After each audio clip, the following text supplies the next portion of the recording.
Wah, ini belum semangat ngejawabnya ya. Masih pada lemas semuanya. Oke, saya ucapin salam sekali lagi, sebab salam itu doa, dan malaikat juga senantiasa ketika kemudian kita sedang duduk bermajelis bagaimana kita hari ini, malaikat senantiasa doain kita. Dan semoga kita juga berdoa, malaikat senantiasa menjawab salam kita, sehingga kemudian kita yang ngedoain bukan sekedar manusia, tapi Masya Allah malaikat juga ngedoain kita. Makanya untuk lebih afdolnya saya ulangi sekali lagi, Assalamualaikum warahmatullahi wabarakatuh. Ya, alhamdulillahirabbil alamin, wassalatu wassalamu asrofil anbiya wal mursalin wa ala alihi washabihi ajmain. Asyhadu alla ilaha illallah wa asyhadu anna Muhammadur Rasulullah. Allahumma shalli wa sallim wa barik ala sayyidina Muhammad wa ala sayyidina Muhammad. Rabbi shrah li sadri wa yassir li amri wahlul 'uqdatam min lisani yafqahu qawli. Alhamdulillah. Alhamdulillahirabbil alamin, senang sekali bisa ketemu sama teman-teman semuanya. Gimana kabarnya hari ini? Alhamdulillah sehat? Alhamdulillah sehat. Enggak pada sekolah ya? Oh, Sabtu libur ya? Alhamdulillah.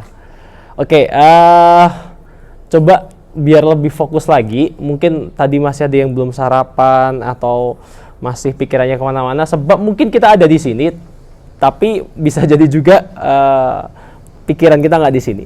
So, biar lebih selama mungkin 1 jam ke depan kita bisa biar lebih fokus lagi, saya mau ngasih beberapa. Oke, itu aja. Saya mau nanya dulu biar lebih fokus. Ini bro, Mbak, Mas, ini layar warnanya Pak? Hitam. Ini. Udah mulai lapar kayak ini. Nanti kalau lapar cemplungin ke belakang gitu atau ngantuk ya, udah melek ya. Oke, saya tanya dulu, ini layar warnanya putih. Jawab dengan kenceng dan cepet ya. 1, 2, 3, layar warnanya putih. Layar warnanya putih. Terus apa lagi ya? Oh, ini yang sama-sama putih ini Pak. Lampu nih ya. Lampu ini warnanya bukan yang kuningnya ya, bukan yang warna besinya, tapi yang apa ini? Melingkarnya ini ya, setengah lingkar. Ini warnanya apa? Putih juga. Oke, saya tanya more faster, lebih cepat lagi karena kita ngajinya fast. Oke. Layar warnanya? Lampu? Layar? Lampu? Lebih kenceng dan lebih keras ya suaranya. Jangan ada delay. Ini layar warnanya? Lampu? Layar? Lampu? Layar? Sapi minum? Susu Mbak. Gimana cara sapi minum susu gitu? Kepalanya ke bawah. Gak ada sapi minum air, berarti masih kurang fokus. Nih sekali lagi saya kasih pertanyaan. Ngecek ini udah bener fokus atau belum ya. Contohnya ini di satu rumah ada 5 orang remaja yang tinggal satu kontrakan gitu lah ya. Anak yang pertama itu pagi-pagi saking segepnya dia, ini pasti anak TFT Humairon ya. Dia udah deres Quran ya. Setelah subuh dia baca Quran, Masya Allah. Mas siapa tadi? Siapa? Oh, Mas Fian, Masya Allah. Mas Fian pagi-pagi udah baca Quran habis subuh. Udah sejus dia selesai 1 juz ya, Masya Allah. Terus ada anak kedua. Anak kedua pagi-pagi dia nggak baca Quran tapi bersih-bersih rumah. Anak kedua bersih-bersih rumah, di depan sampai halaman tuh di depan dalam rumah dibersihin semua. Anak yang ketiga lagi main catur di ruang tamu.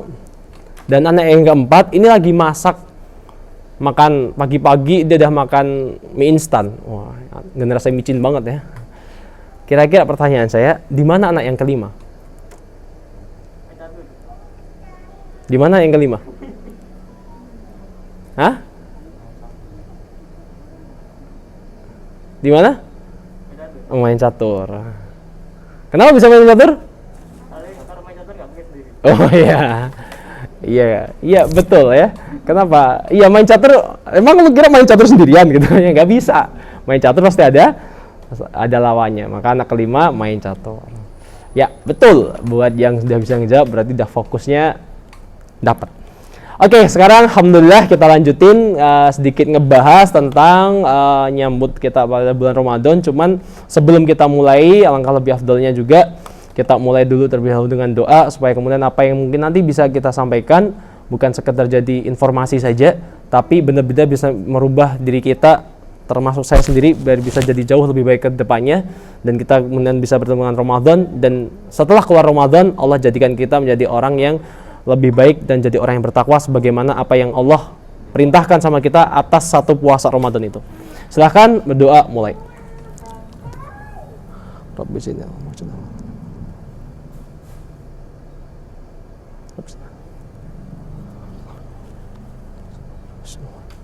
Ya, selesai. Sebelum kita masuk, ada satu video pembuka yang bisa teman-teman saksikan terlebih dahulu.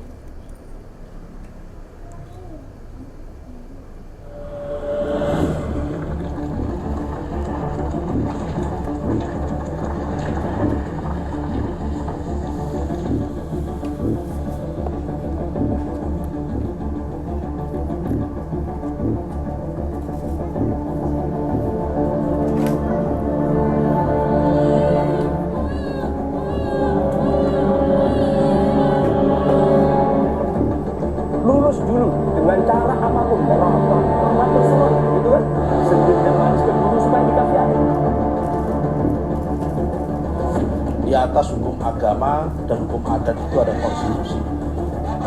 Dan pemberian sertifikat bagi PSK merupakan upaya melegalkan lokalisasi. Melarang para siswinya mengenakan jilbab di sekolah.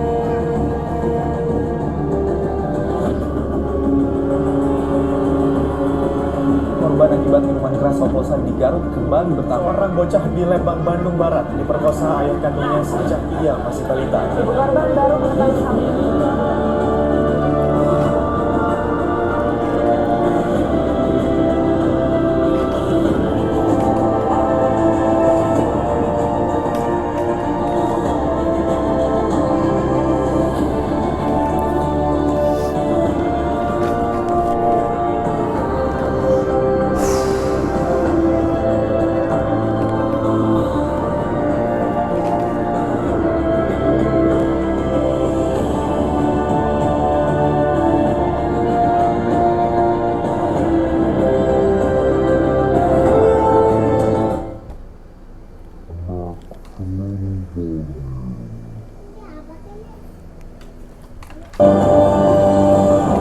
Oke, biar lebih semangat lagi kita pakai takbir terlebih dahulu. Takbir. Wah, nggak kenceng. Ini kita tinju setan-setan yang di atas kita ya. Takbir. Ya, alhamdulillah kita akan membahas satu pembahasan yang mungkin nanti nggak sekedar kemudian kita ngebahas tentang Ramadannya saja. Banyak kemudian ketika kita ngebahas Ramadan sekedar sebelum saya lanjutin materi tentang Ramadan, apa sih yang teman-teman bayangin tentang bulan Ramadan? Apa kemudian ketika marhabannya Ramadan? Berarti apa yang kemudian di benak kita langsung? Puasa, ya kan ya. Kalau ngomongin Ramadan berarti pasti ketemu puasa. Wah, itu yang kemudian sudah terinstal sejak kecil ya, bahwa Ramadan tuh ya puasa kan gitu kan ya. Padahal tentang ketika kita buka Quran, tidak selalu kemudian Ramadan itu, puasa itu dikaitkan dengan Ramadan. Jadi bahkan puasa Ramadan itu baru ada nanti setelah sekian tahun Islam itu tegak. Jadi setelah kemudian wahyu itu turun, sekitar mungkin berarti 14 tahunan Rasulullah mendakwahkan Islam, baru kemudian nanti ada syariat tentang puasa. Tapi itu yang kemudian sudah terisau, sehingga kemudian ketika kita ketemu Ramadan, mikirnya puasa lagi kan, itu kan ya. Akhirnya bukan satu hal yang kemudian kadang bisa nyenengin kita, tapi kadang puasa. Ada orang yang bahagia ketemu puasa, tapi ada orang yang ngeluh ketika ketemu puasa. Berarti besok nggak bisa makan sepanjang hari kan gitu kan ya. Ada orang yang kemudian seneng, ada orang yang kemudian nggak seneng. Kenapa? Ya karena di benaknya bahwa puasa Ramadan itu melulu tentang puasa. Enggak. Padahal Ramadan ini enggak sekedar tentang bulan puasa. Ramadan ini sebuah bulan kebangkitan yang dimana Ramadan ini Allah muliakan, ya itu bukan karena puasanya saja, tapi jauh sebelum adanya perintah puasa di bulan Ramadan. Tapi puasa ini adalah amalan dari nabi-nabi terdahulu. Jadi semenjak Nabi Allah Musa alaihissalam, Nabi Isa, orang Bani Israel itu, kemudian orang-orangnya Nabi Musa itu senantiasa puasa ayamul bid 13, 14, 15. Nah itu puasanya orang-orang Bani Israel. Dan kita juga ngelakuin. Dan itu emang puasa seluruh kemudian peradaban itu pasti ada, seluruh kemudian nabi-nabi itu senantiasa ngajarin puasa.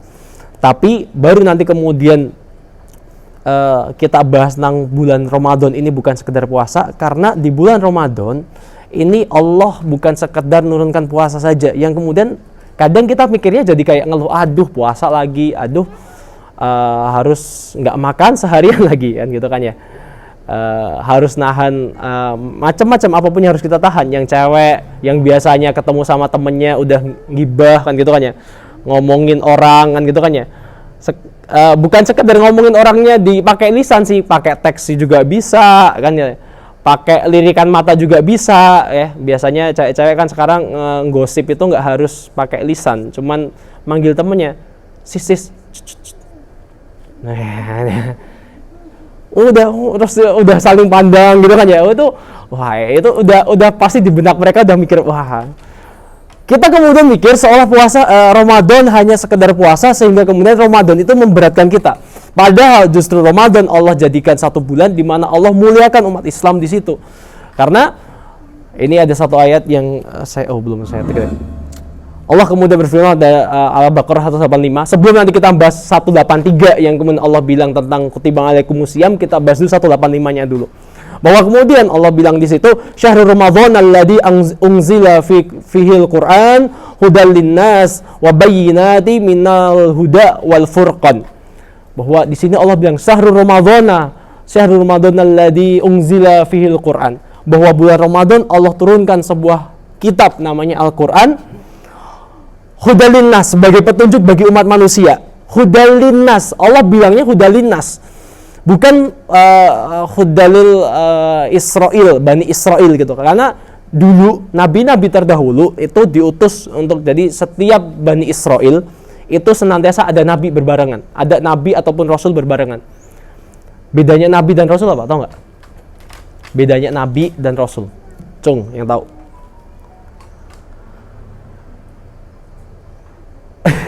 Yang cowok baca ini, nabi sama rasul bedanya apa? Oke, antum pakai jaket hitam. Iya, siapa nama antum? Hanif ya. Apa bedanya nabi sama rasul? Tahu nggak? Kalau nabi itu untuk umat, tapi kalau rasul itu seluruh dunia.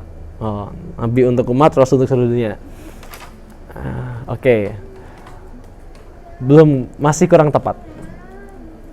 Ada lagi?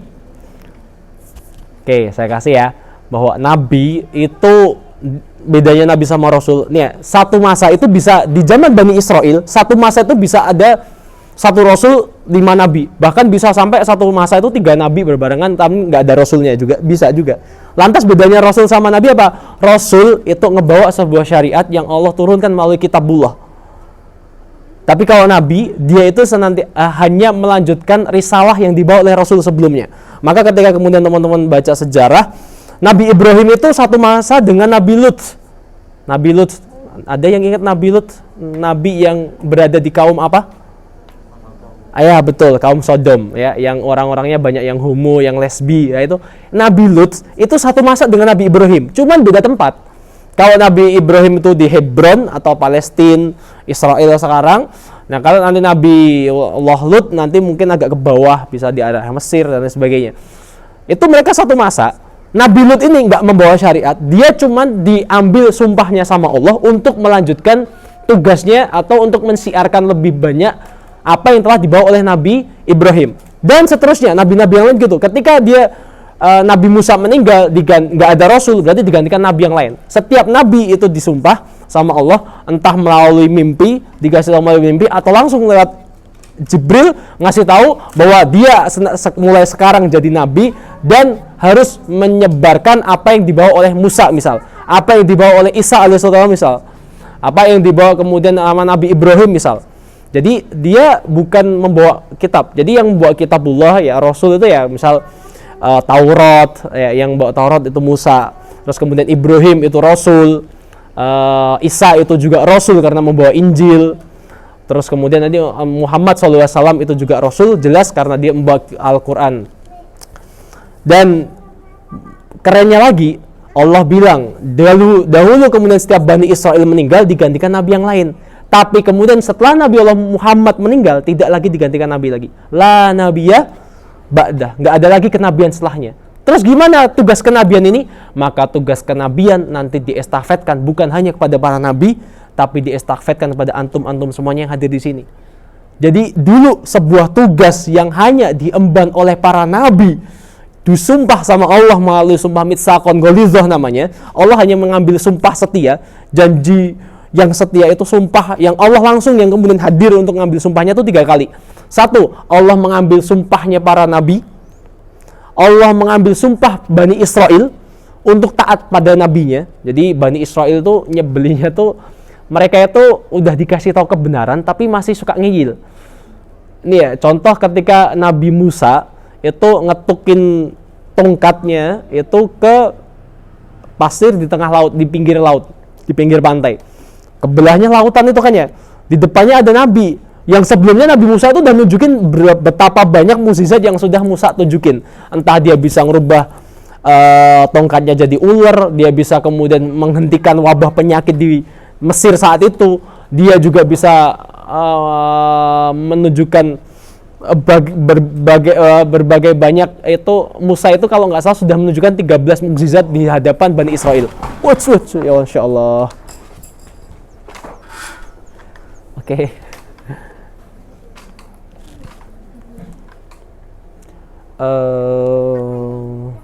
Apa ya? Digeser sini aja.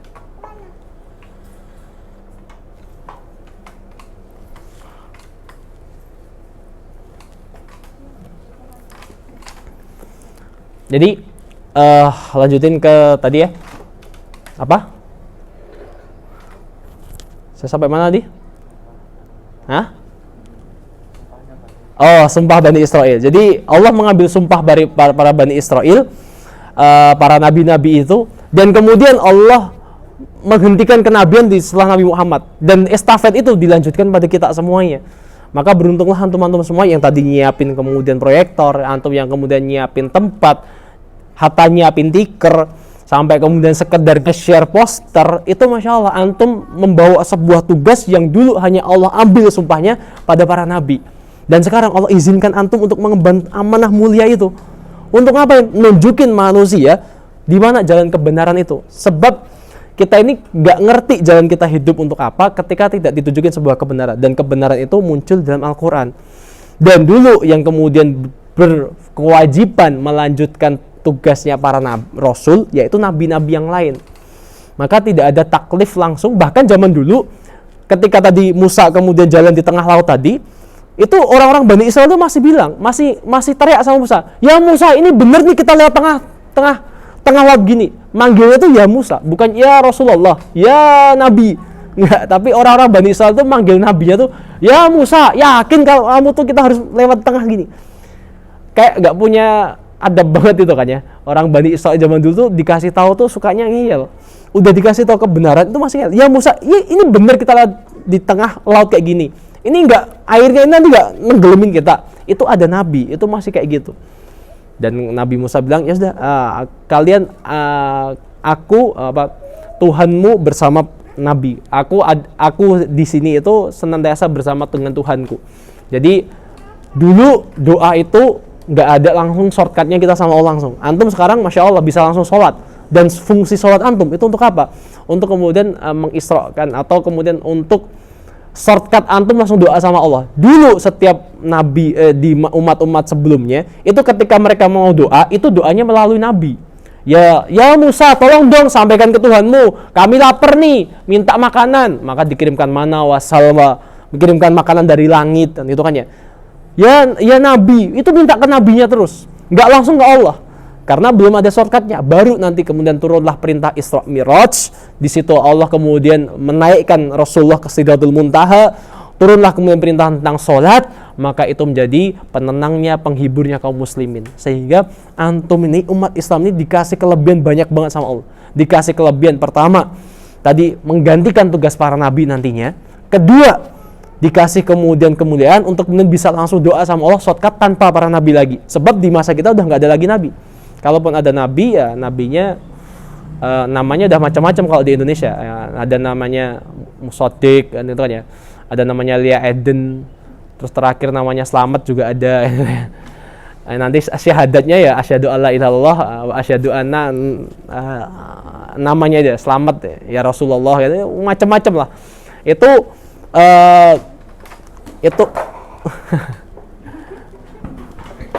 wih, diganjel kursi apa ya? Itu kursi itu ada, Bro.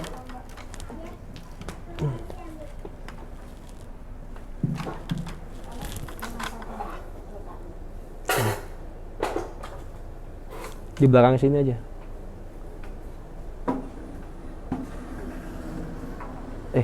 Tadi jatuhnya ke sini mau sono. Jatuhnya nanti ke belakang sono. Itunya ditaruh di tiang sini.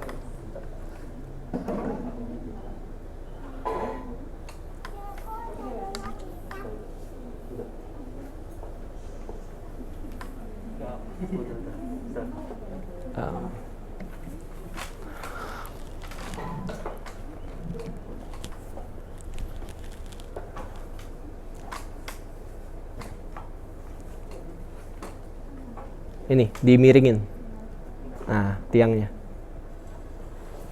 ke sono, kebalik, miringnya kebalik.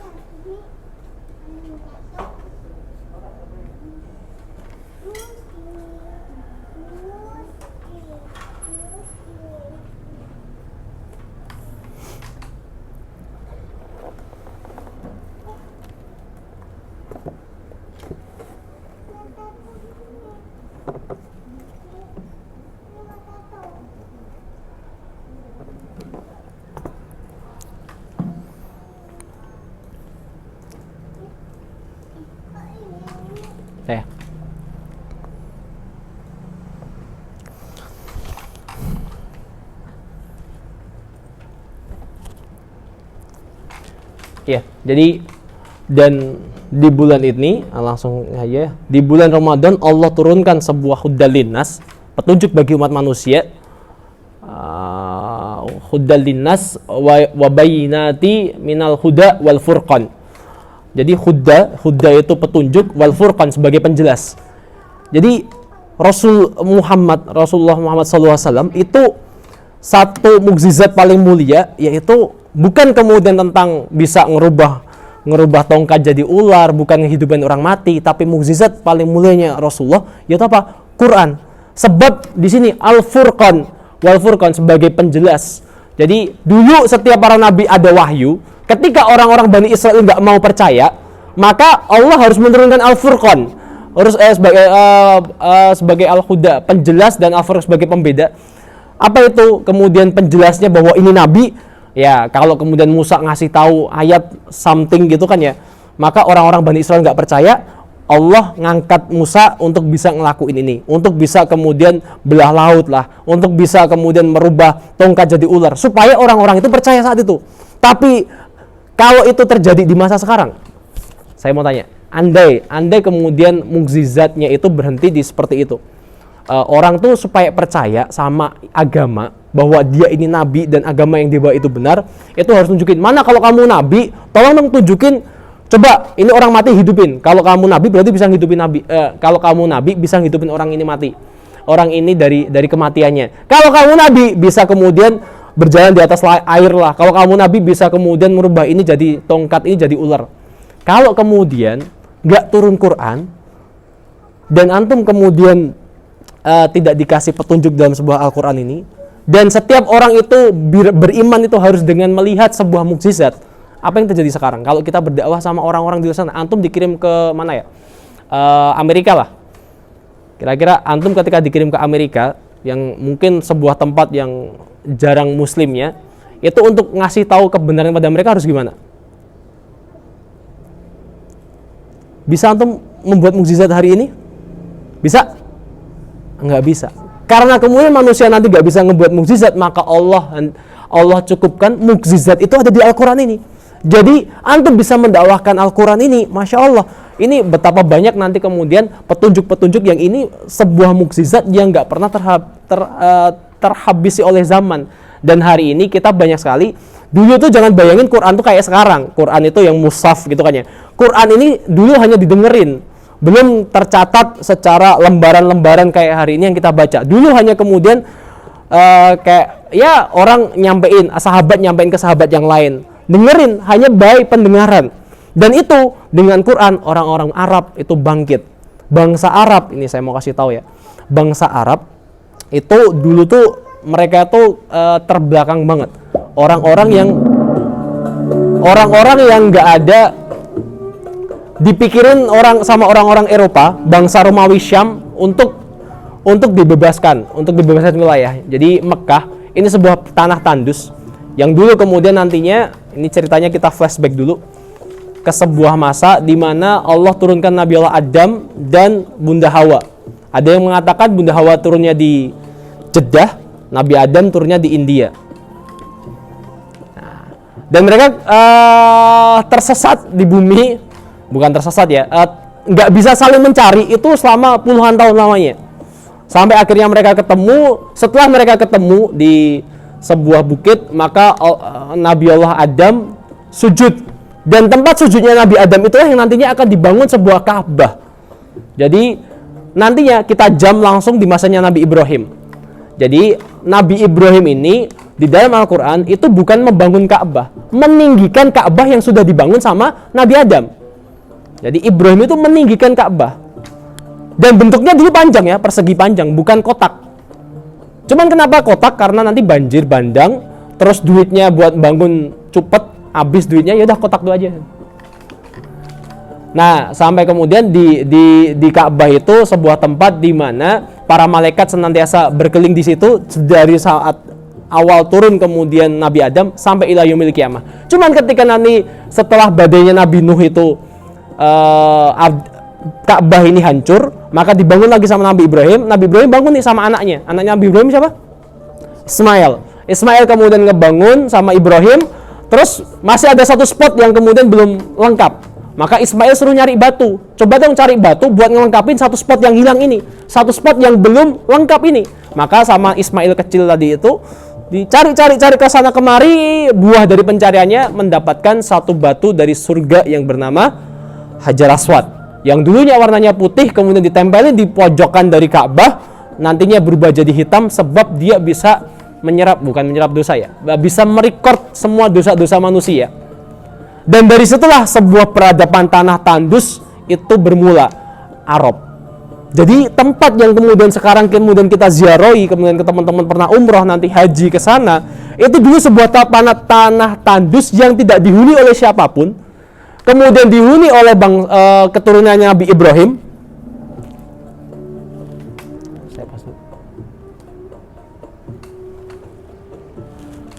Dihuni sama keturunannya Nabi Ibrahim, cuman setelahnya mereka mengalami penurunan. Jadi Nabi Ibrahim dulu ketika kemudian membangun Ka'bah di situ, dia senantiasa berdoa sama Allah, Rabbana wa ba'as fihim rasulan minhum yad'u alaihim ayatika wa yu'allimuhumul kitab al hikmah wa yuzakkihim. Jadi Nabi Ibrahim itu pernah berdoa di depan Ka'bah saat kemudian setelah dia bangun, dia nanti ada berdoa, Rabbana wa ba'as fihim rasulan minhum. Rabbana ya Rabbku wa ba'as fihim.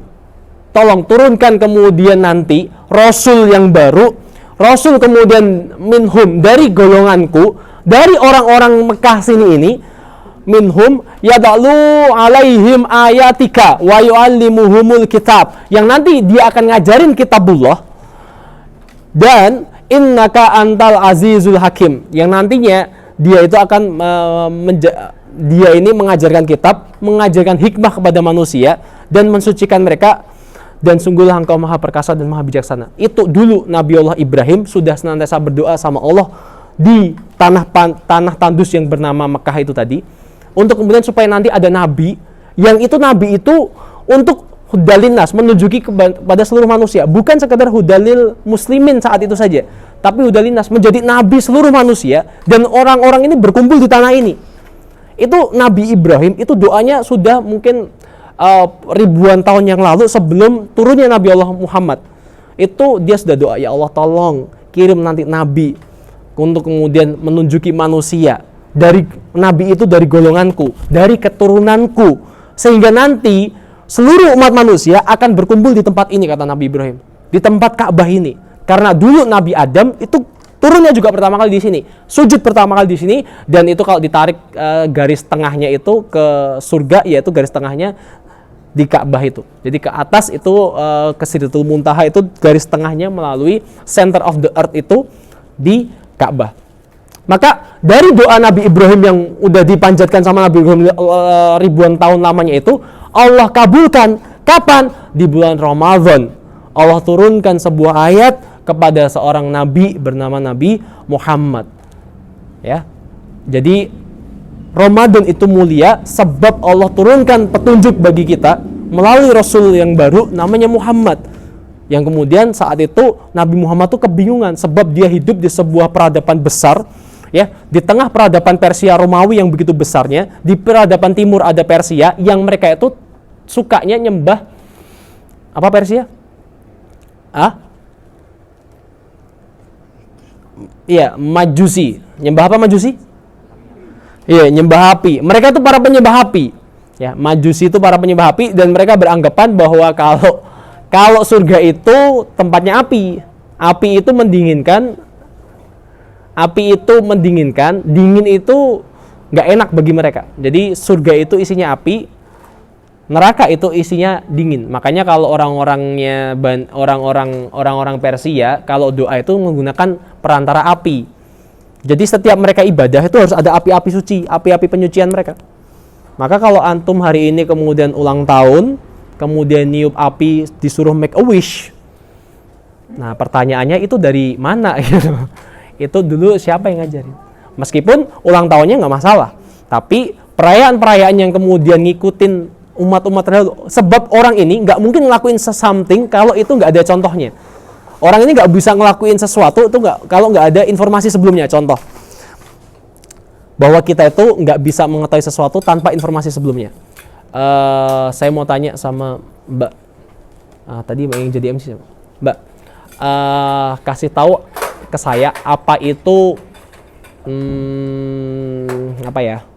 apa itu Blackie? Apa? Ya kasih tahu something aja. Apa antum? Blackie itu apa? Hah? Everything, sebut apa aja? Apa? Hah? Apa? Nama kucing. Oh. Nama kucing. Ada kucing Blackie ya? Oh yes. Biasanya Blackie apa? Anjing. Kenapa kemudian ketika kemudian nyebut Blackie langsung ketemunya anjing? Ya sebab informasi yang masuk itu anjing. Ya kan, sejak kecil ya Blackie itu anjing. Padahal bisa nggak speaker ini saya kasih nama Blackie? Bisa? Ya, bisa aja kan gitu kan ya. Saya kasih nama mic ini Blackie bisa nggak?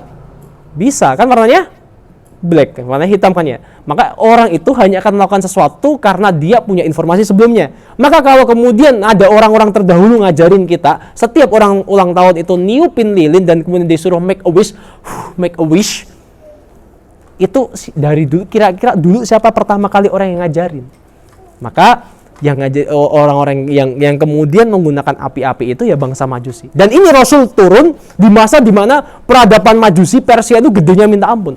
Kalau kemudian dibayangin, itu wilayahnya tuh 7,5 juta kilometer atau 3 kalinya Indonesia. Kalau Indonesia tuh 2,5 juta kilometer persegi luasnya, kalau Persia 7,5 juta. Nah, itu tinggal di sebuah tempat itu, di mana itu orang-orang Persia pada nyembah api, yang kemudian terkenal kisahnya Raja Abraha menggunakan menggunakan gajah untuk menyerang Ka'bah nantinya. Cuman saya nggak bahas itu. Di peradaban timur ada Persia, peradaban barat itu ada namanya Romawi. Ya, Roma, bukan Roma biskuit ya. Apalagi kalau nanti mau menjelang Lebaran, di giliran dibuka toplesnya isinya rengginan. Nah, Roma itu sebuah peradaban barat. Makanya kenapa hari ini kita tuh nyebutnya lagu barat atau kemudian orang-orang barat. Ya kan ya? Karena dulu tuh peradaban itu cuma dua, barat dan timur. Nggak kayak sekarang, itu negara tuh banyak. Orang tuh dulu ngapain negara tuh nggak susah. Zamannya Rasulullah, ya Romawi, Persia. Kalaupun ada bangsa-bangsa kecil tuh ya kayak Jepang, China, dan sebagainya, itu bangsa-bangsa kecil yang tidak berusaha menyebarkan wilayah sebesar-besarnya sebagaimana Romawi Persia. Yang punya ruh untuk memperluas wilayah itu Romawi Persia terus. Kalau Jepang, ya Jepang wisdomnya, Chinese wisdomnya cuma di situ aja. Karena China ini nggak mungkin antum jadi orang Cina kalau antum bukan orang Cina kan gitu kan ya. Tapi orang Romawi itu siapapun bisa jadi orang Romawi. Orang Persia juga, orang Arab bisa jadi orang Persia. Orang Arab juga bisa jadi bangsa Romawi. Tapi Cina nggak bisa. Maka dia nggak menyebar. Dan itu dulu Rasul tinggal di sebuah peradaban yang wilayahnya seluas ini warnanya nggak terlalu jelas terlihatnya. Intinya di sebuah peradaban namanya Romawi Persia yang seluas ini. Dan dulu Arab itu satu-satunya tempat yang nggak pernah mau ditaklukin sama Romawi Persia. Bayangin, Arab ini di sini nih, ini orangnya tuh pada udahlah mereka itu makannya kurma, airnya susah gitu kan ya, nyari air susah, kekeringan terus. Itu satu-satunya tempat yang nggak pernah berusaha ditaklukin Romawi Persia. Batasnya tuh sini. Romawi itu ke sono, Mesir, Palestina ke sono, Persia tuh mulainya Irak, Iran di sini ya. Itu mereka tuh perang memperebutin wilayah mereka masing-masing untuk meluas wilayah masing-masing. Romawi berusaha naklukin wilayah Persia, Persia juga sebaliknya. Tapi satu tanah di sini itu nggak pernah dibayangin sama mereka untuk taklukin sama sekali. Kenapa? Orangnya sukanya ribut, orangnya sukanya nggak ada makanan di sana, makanannya tandus, orangnya keterbelakangan bahasanya itu sampai segitunya. Kenapa? Sejak Nabi Allah Ibrahim meninggal, dilanjutkan sama Nabi Ismail, itu putus masa kenabian, peradaban rusak. Jadi ketika kemudian nggak ada nabi, itu peradaban mulai kemudian jadi orang-orangnya jadi rusak. Maka ini kalau Konstantin atau kalau Romawi itu para penyembahnya awalnya penyembah matahari. Kalau tadi Majusi itu Persia menyembah api, kalau Romawi itu menyembahnya matahari. Tapi nanti Romawi ini berubah jadi agama Kristen di usia sekitar tahun 400-an. Setelah Kaisar Konstantin mengambil alih kekuasaan dan mengambil agama Kristen sebagai agama negara mereka. Maka berubahlah Romawi yang dulunya penyembah matahari jadi Romawi penyembah matahari. Jadi penyembah jadi menyembah Nabi Isa. Karena tahun 400 itu Nabi Isa dilantik jadi Tuhan. Bayangin. Jadi kalau antum tuh biasanya bawahan ngelantik atasan, ya satpam itu dilantik oleh manajer, kan gitu kan ya. Manajer dilantik oleh direktur, kan ya. Ini manusia melantik Isa sebagai Tuhan.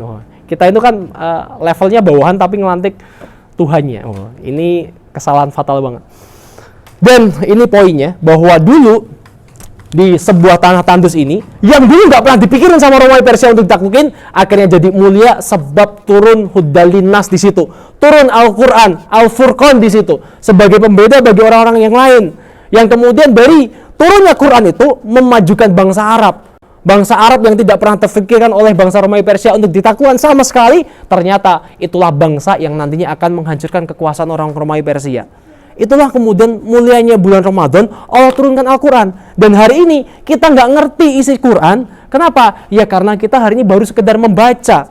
Kita kemudian fokus untuk kemudian menghatamin Quran. Boleh, bagus banget.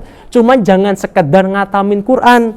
Bukan sekedar bacaannya doang. Tapi baca dan tadabburi di situ isinya apa. Sebab di situ banyak sekali Huddalinas, petunjuk bagi kita. Bahwa cara makan yang benar pakai apa, dari mulai kemudian antum bangun tidur sampai masalah tidur lagi, itu diatur semuanya dalam Quran, di dalam Islam. Dan ketika kita nggak baca itu secara kemudian mengkajinya, bukan sekedar ngebaca tulisannya saja, hari ini kita banyak sekali sekedar membaca tulisannya, makanya kita nggak dapat ruhnya. Apa kemudian membedakan Quran dengan yang lain? Kita nggak dapat ruhnya karena hanya sekedar membaca. Tapi ketika kemudian teman-teman belajar ngaji lebih dalam, oh ini tafsirnya ini, oh ketika ngetadaburi ayat ini, Masya Allah, Allah betapa sayangnya sama kita, dan lain sebagainya. Itu bangsa Arab saat itu, bangsa yang terbelakang, hanya dalam kurun waktu 40 tahun dia nantinya bisa menghancurkan dua kekuasaan besar di timur dan barat Romawi Persia. Karena apa? Karena bangsa Arab terinstal Quran. Bangsa Arab dulunya yang kemudian suka ribut melulu, bangsa Arab yang dulunya keterbelakangan bahasanya, banyak orang-orang yang badui di situ, Arab badui, orang-orang yang kemudian nggak suka mikir, nggak mau mikir, itu dulunya kemudian sangat rendah sekali, kemudian jadi mulia sebab terinstal Quran di dalamnya. Dan terinstalnya pada bulan Ramadan Al-Quran turun. Maka bangsa Arab saja yang dulu terbelakang bisa jadi begitu maju. Sayyidina Umar bin Khattab saja yang dulu kemudian sukanya tuh, Sayyidina Umar tuh zaman belum masuk Islam tuh dia sukanya nyembah berhala-berhala tuh macam-macam. Orang Arab tuh bikin berhala tuh lucu-lucu. Entah dari patung juga ada, dari roti juga bisa, dari gandum. Dikantongin gitu kan ya. Sampai-sampai satu waktu tuh Umar itu sebelum dia masuk Islam kelaparan, sedang safar kelaparan, di kantongnya ada Tuhannya sendiri yang dibikin pakai tepung gandum itu. Ya udah, karena dia kelaparan, ya maaf ya Tuhan ya, itu tak makan, potek sendiri, bikin sendiri, makan sendiri. Itu saking bodohnya zaman orang-orang Arab saat itu. Dan mereka akhirnya jadi maju sebab apa? Terinstal Quran.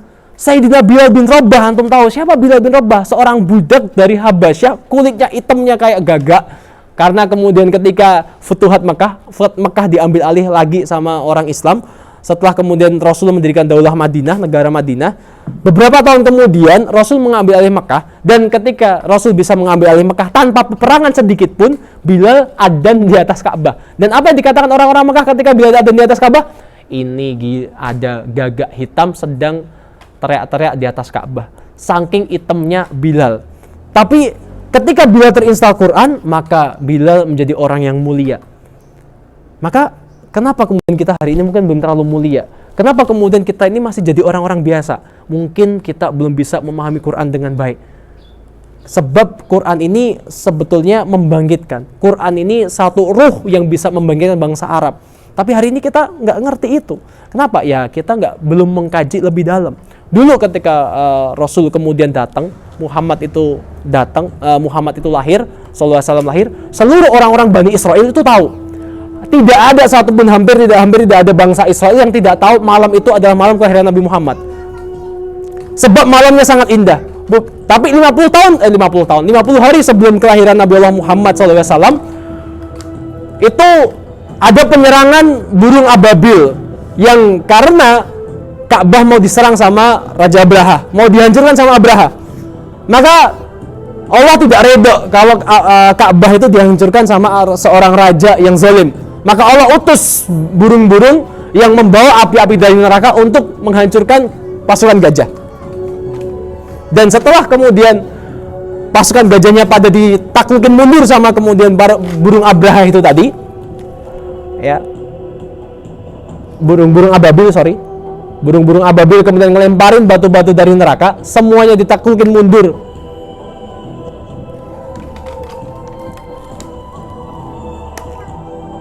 Sampai-sampai gajahnya itu pada ketakutan semuanya dan sudah mundur sebelum sampai Ka'bah karena dia sudah punya isyarah. Tapi tetap dipaksa sama pasukan Abraha. Dan seluruh pasukannya mati di sana. Dan 50 hari kemudian ada sebuah malam di mana malam yang begitu dingin, malam yang begitu sejuk dan sangat terang.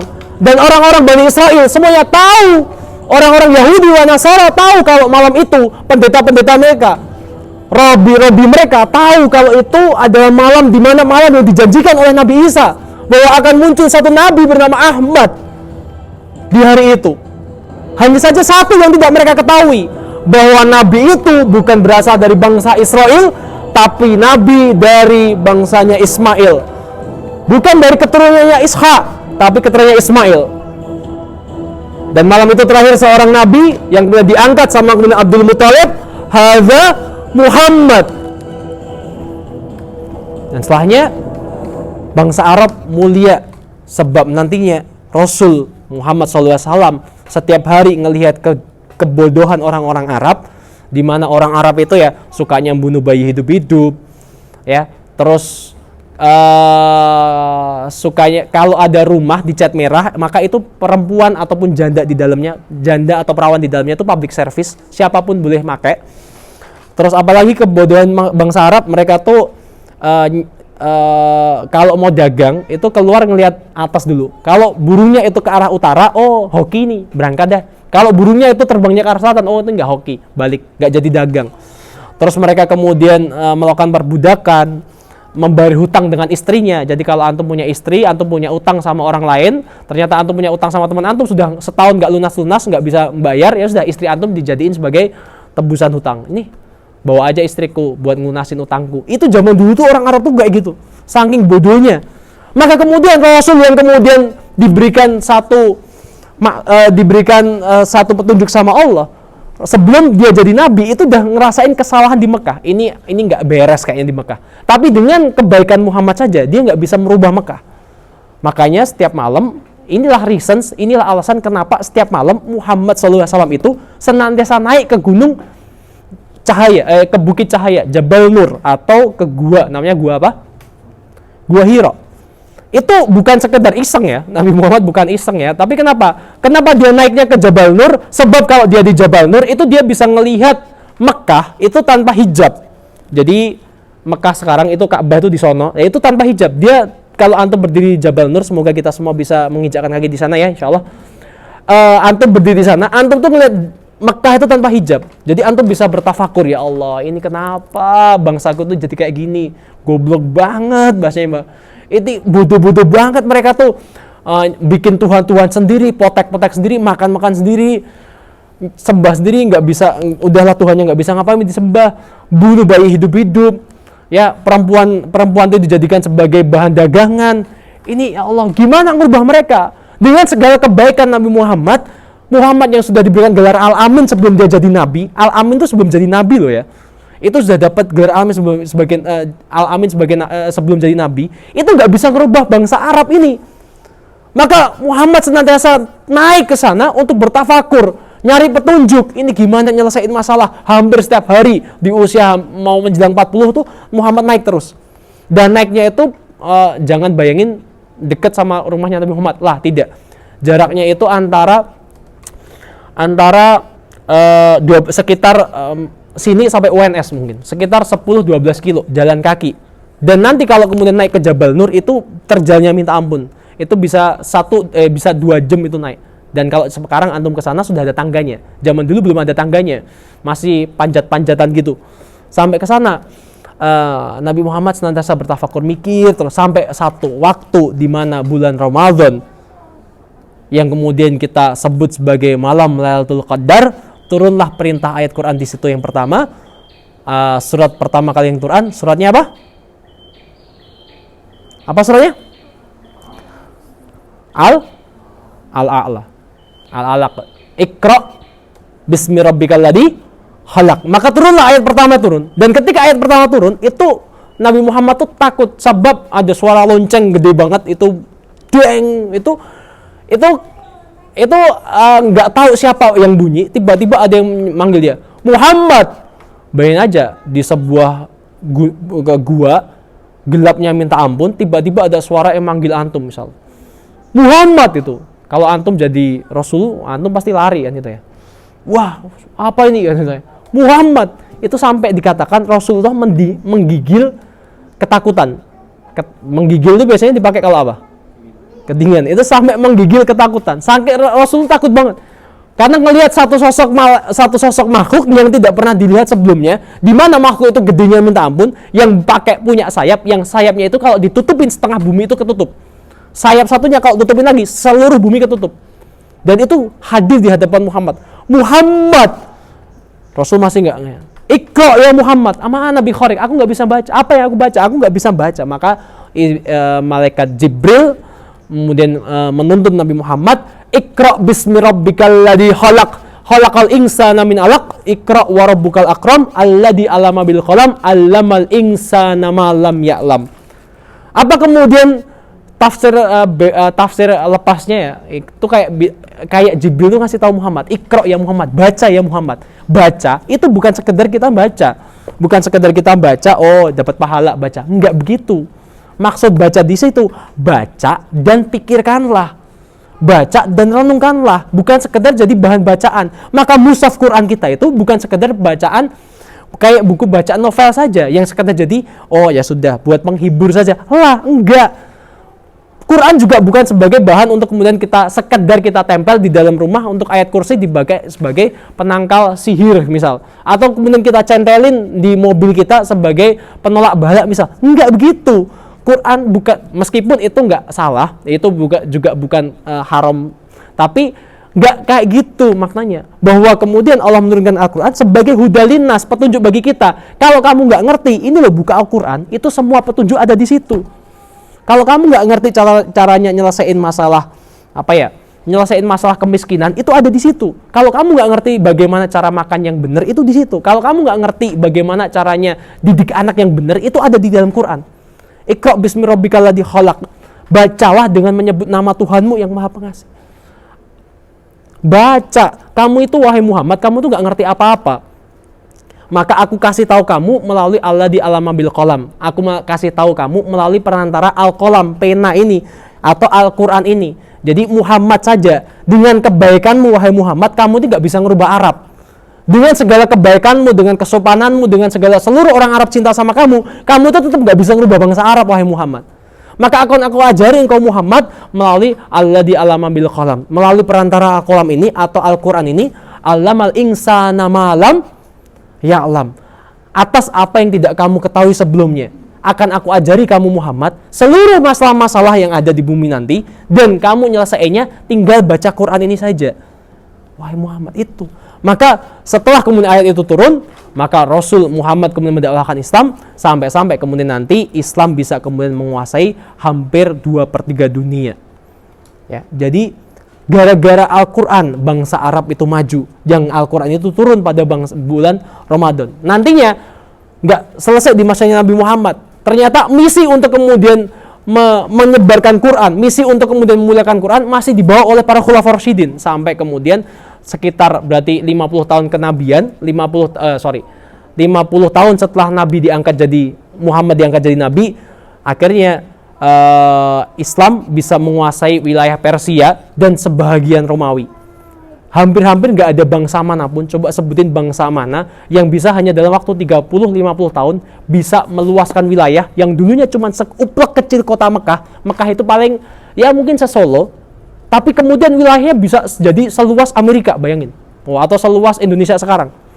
Solo, seseorang yang menjadi pemimpin kota Solo misalnya, itu bisa meluaskan wilayah sampai seluruh Indonesia.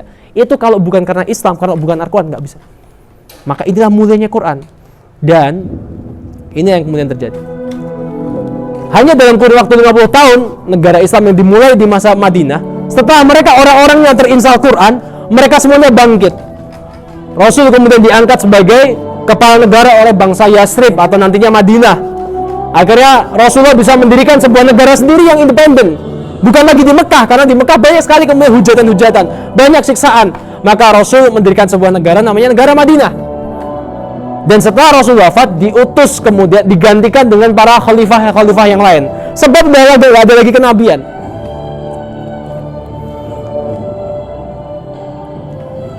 Dilanjutkan oleh Sayyidina Abu Bakar, Sayyidina Umar, Utsman, Ali.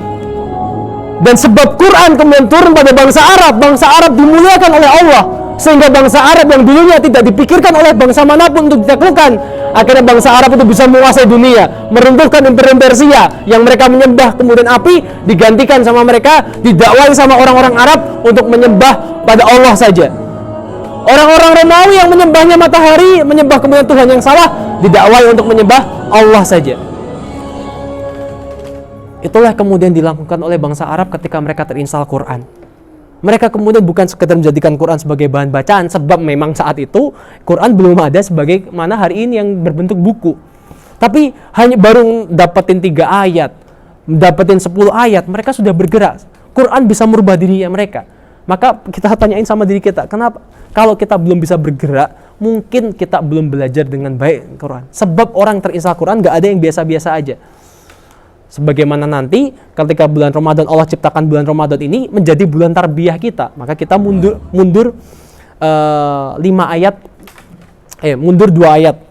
Kalau tadi Al-Baqarah 185, di situ doanya Nabi Ibrahim, tadi itu doanya Nabi Ibrahim untuk dapat keturunan dari umatku, dari bangsaku, dari golonganku, untuk menjadi rasul minhum, untuk menjadi rasul dari golonganku, untuk menjadi rasul untuk menunjuki hudalinas seluruh manusia, maka kemudian kita balik mundur 2 ayat sebelumnya yang ini ngebahas tentang saum.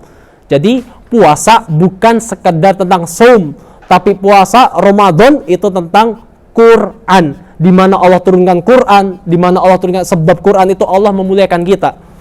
Maka kemudian Allah juga hadirkan pada bulan Ramadan ini bulan sebuah syariat saum atau puasa. Di mana yang Allah inginkan dari puasa itu kalau kita sudah hafal semuanya pasti ayatnya yang pasti selalu didengung-dengungkan setiap khotib, setiap dai, setiap bulan Ramadan, ayatnya ya ayyuhalladzina amanu kutiba alaikumusiyam kama kutiba alal ladzina min qablikum la'allakum tattaqun. Di sini ada 3 perintah berarti. Dari puasa ini, ya ayyuhalladzina amanu, berarti perintahnya, khitabnya, ketika ada perintah ya ayyuhalladzina amanu, berarti perintahnya untuk siapa? Orang beriman. Jadi ada Allah tuh kadang manggilnya tuh ya ayuhan nas, tapi ada ya ayyuhalladzina amanu. Kalau ya ayyuhalladzina amanu berarti perintahnya cukup untuk orang beriman saja. Orang yang enggak beriman enggak perlu puasa. Tapi kalau ya ayuhan nas berarti seluruh manusia. Ini Allah bilang ya ayyuhalladzina amanu, kutiba alaikumus siyam, atau diwajibkan buat kalian itu siam, berpuasa, kama kutiba alal ladzina min qablikum la'allakum tattaqun. Sebagaimana orang-orang terdahulu puasa. Dan dengan puasa itu sehingga kalian semuanya menjadi orang-orang yang tatakun. Apa tatakun? Apa tatakun? Takwa. Dengan puasa itu, output dari puasa, Allah tuh pengen kita apa? Takwa, betul. Dari puasa 1 bulan Ramadan itu, Allah pengen kita takwa. Pertanyaannya, sudah berapa kali antum puasa Ramadan? Sudahkah antum menjadi orang bertakwa Sudahkah antum semuanya sekarang jadi orang bertakwa? Sudah? Takwa itu apa sih? Takwa apa? Apa mbak? Takwa? Menjalankan apa yang Allah perintahkan dan menjauhi larangannya. Dengan puasa itu Allah tuh maunya dari puasa yang Allah syariatkan bagi kita semua, Allah tuh maunya kita itu jadi orang yang menjalankan apa yang Allah perintahkan dan meninggalkan apa yang Allah larang. Pertanyaannya, sudah berapa kali antum puasa Ramadan? Dan sudahkah dari puasa Ramadan itu merubah antum jadi seperti itu? Sudahkah setiap puasa Ramadan membuat antum jadi semakin takut melakukan maksiat dan kemudian sudah menjadikan kita melakukan kebaikan terus? Sudah? Wah, sudah atau belum? Belum. Ya, banyak dari kita belum. Mungkin termasuk saya juga belum. Kenapa? Karena puasanya kita, nih nanti kita bahas bahwa yang pertama ada iman. Ya, siyamu ini dari iman dulu, orang yang beriman, kemudian siyam, dan endingnya dia tuh akhirnya bertakwa. Tapi kenapa banyak yang dari kita yang nggak bertakwa? Karena kata Rasulullah, kamin so'imin, banyak umatku yang berpuasa, tapi cuma dapat lapar dan dahaga doang. Cuma dapat lapar dan haus doang. Siapa dia? Orang-orang yang kemudian puasa, tapi nggak bisa ngejaga matanya dia. Kalau yang cewek, bukan jaga mata lah ya. Tapi ngejaga apa kalau cewek? Ya lisan ya. Sukanya gosip. Ya, kalau cewek sukanya gosip. Susah ngejagainya. Makanya dia cuma dapat lapar dan dahaga doang. Dia pahala puasanya habis, kata Allah. Kata Rasul, sebagaimana kayu terbakar oleh api. Habis amalan puasanya, tapi puasanya tetap dianggap sama Allah. Cuman gak dapat apa-apa sama sekali. Nah, maka pertanyaan gimana supaya kita jadi takwa ini? Maka ada satu pesan dari yang disampaikan oleh Sayyidina Ali bin Abi Thalib supaya kita bisa jadikan takwa di bulan puasa ini. Selain kemudian tadi bulan puasa ini, kemudian bulan Ramadan ini Allah turunkan Quran sebagai hudalinas, sebagai pengangkat derajatnya manusia, maka itu yang harus jadi ruh kita. Kalau kemudian kita Ramadan, bangsa Arab saja, Ramadan Allah muliakan dengan Quran, dia bisa bangkit, apalagi orang kayak kita. Itu harusnya jauh bisa lebih bangkit lagi. Orang sekali mungkin zaman dulu budak sebagaimana Bilal bin Rabah, itu bisa mulia sebab Islam. Apalagi antum yang nggak hidup di masa perbudakan, yang Allah sudah muliakan antum sejak kecil sudah Islam. Masa ketika kita terinstal Islam melalui bulan Ramadan ini kita nggak bisa mulia sebagaimana mereka? Pasti bisa. Maka ada satu rahasia yang masih Allah simpan di bulan Ramadan nanti. Entah apa yang Allah akan jadikan antum setelah bulan Ramadan nanti apa. Bahwa setelah Ramadan keluar antum akan jadi apa. Kalau dulu setelah Ramadan orang Arab jadi mulia sebab Ramadan yang Allah turunkan. Ada Al-Quran di situ. Maka kita pun juga sama.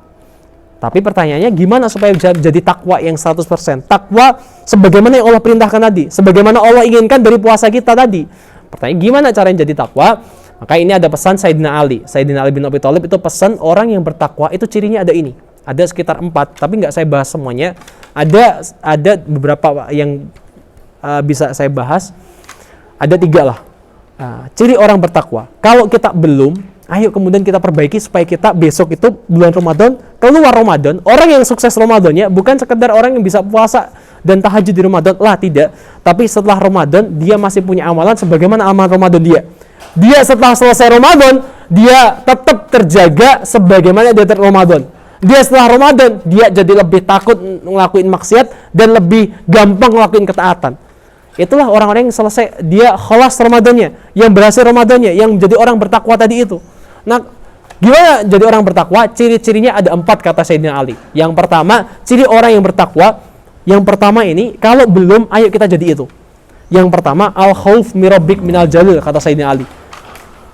Takutnya kita itu cuma sama Allah, bukan sama CCTV, bukan sama emak bapak kita, bukan sama kemudian teman-teman kita, bukan sama kemudian nanti kakak kita dan lain sebagainya. Contoh, antum masih pada sekolah kan ya? Masih? Oke, masih. Kalau kemudian pas antum sekolah offline lah ya, bukan sekarang lah. Pas offline. Terus ujian nih, lagi ujian. Terus tiba-tiba pas ujian, bayangin aja saya sebagai guru, antum lagi ujian semua di sini.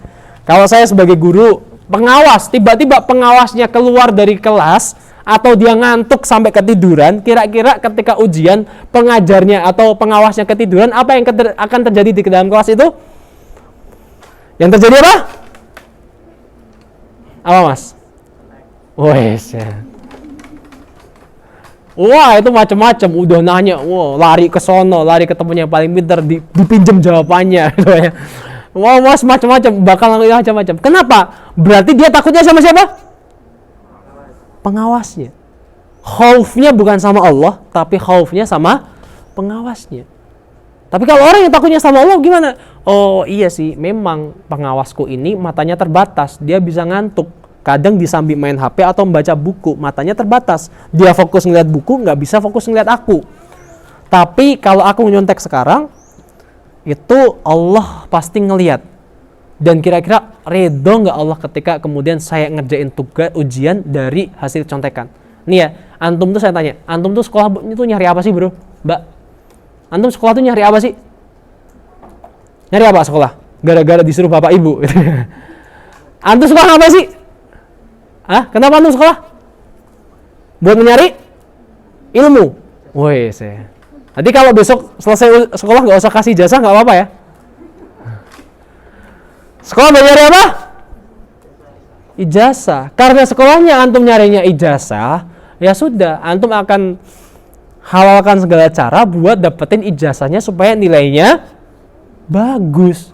Karena mindsetnya sekolah buat nyari ijazah. Kenapa kemudian Imam Syafi'i usia 7 tahun bisa hafal Quran? Apakah Imam Syafi'i nyari ribet kemudian ikut hafiz Quran, hafiz TV, dapetin hadiah? Lah enggak.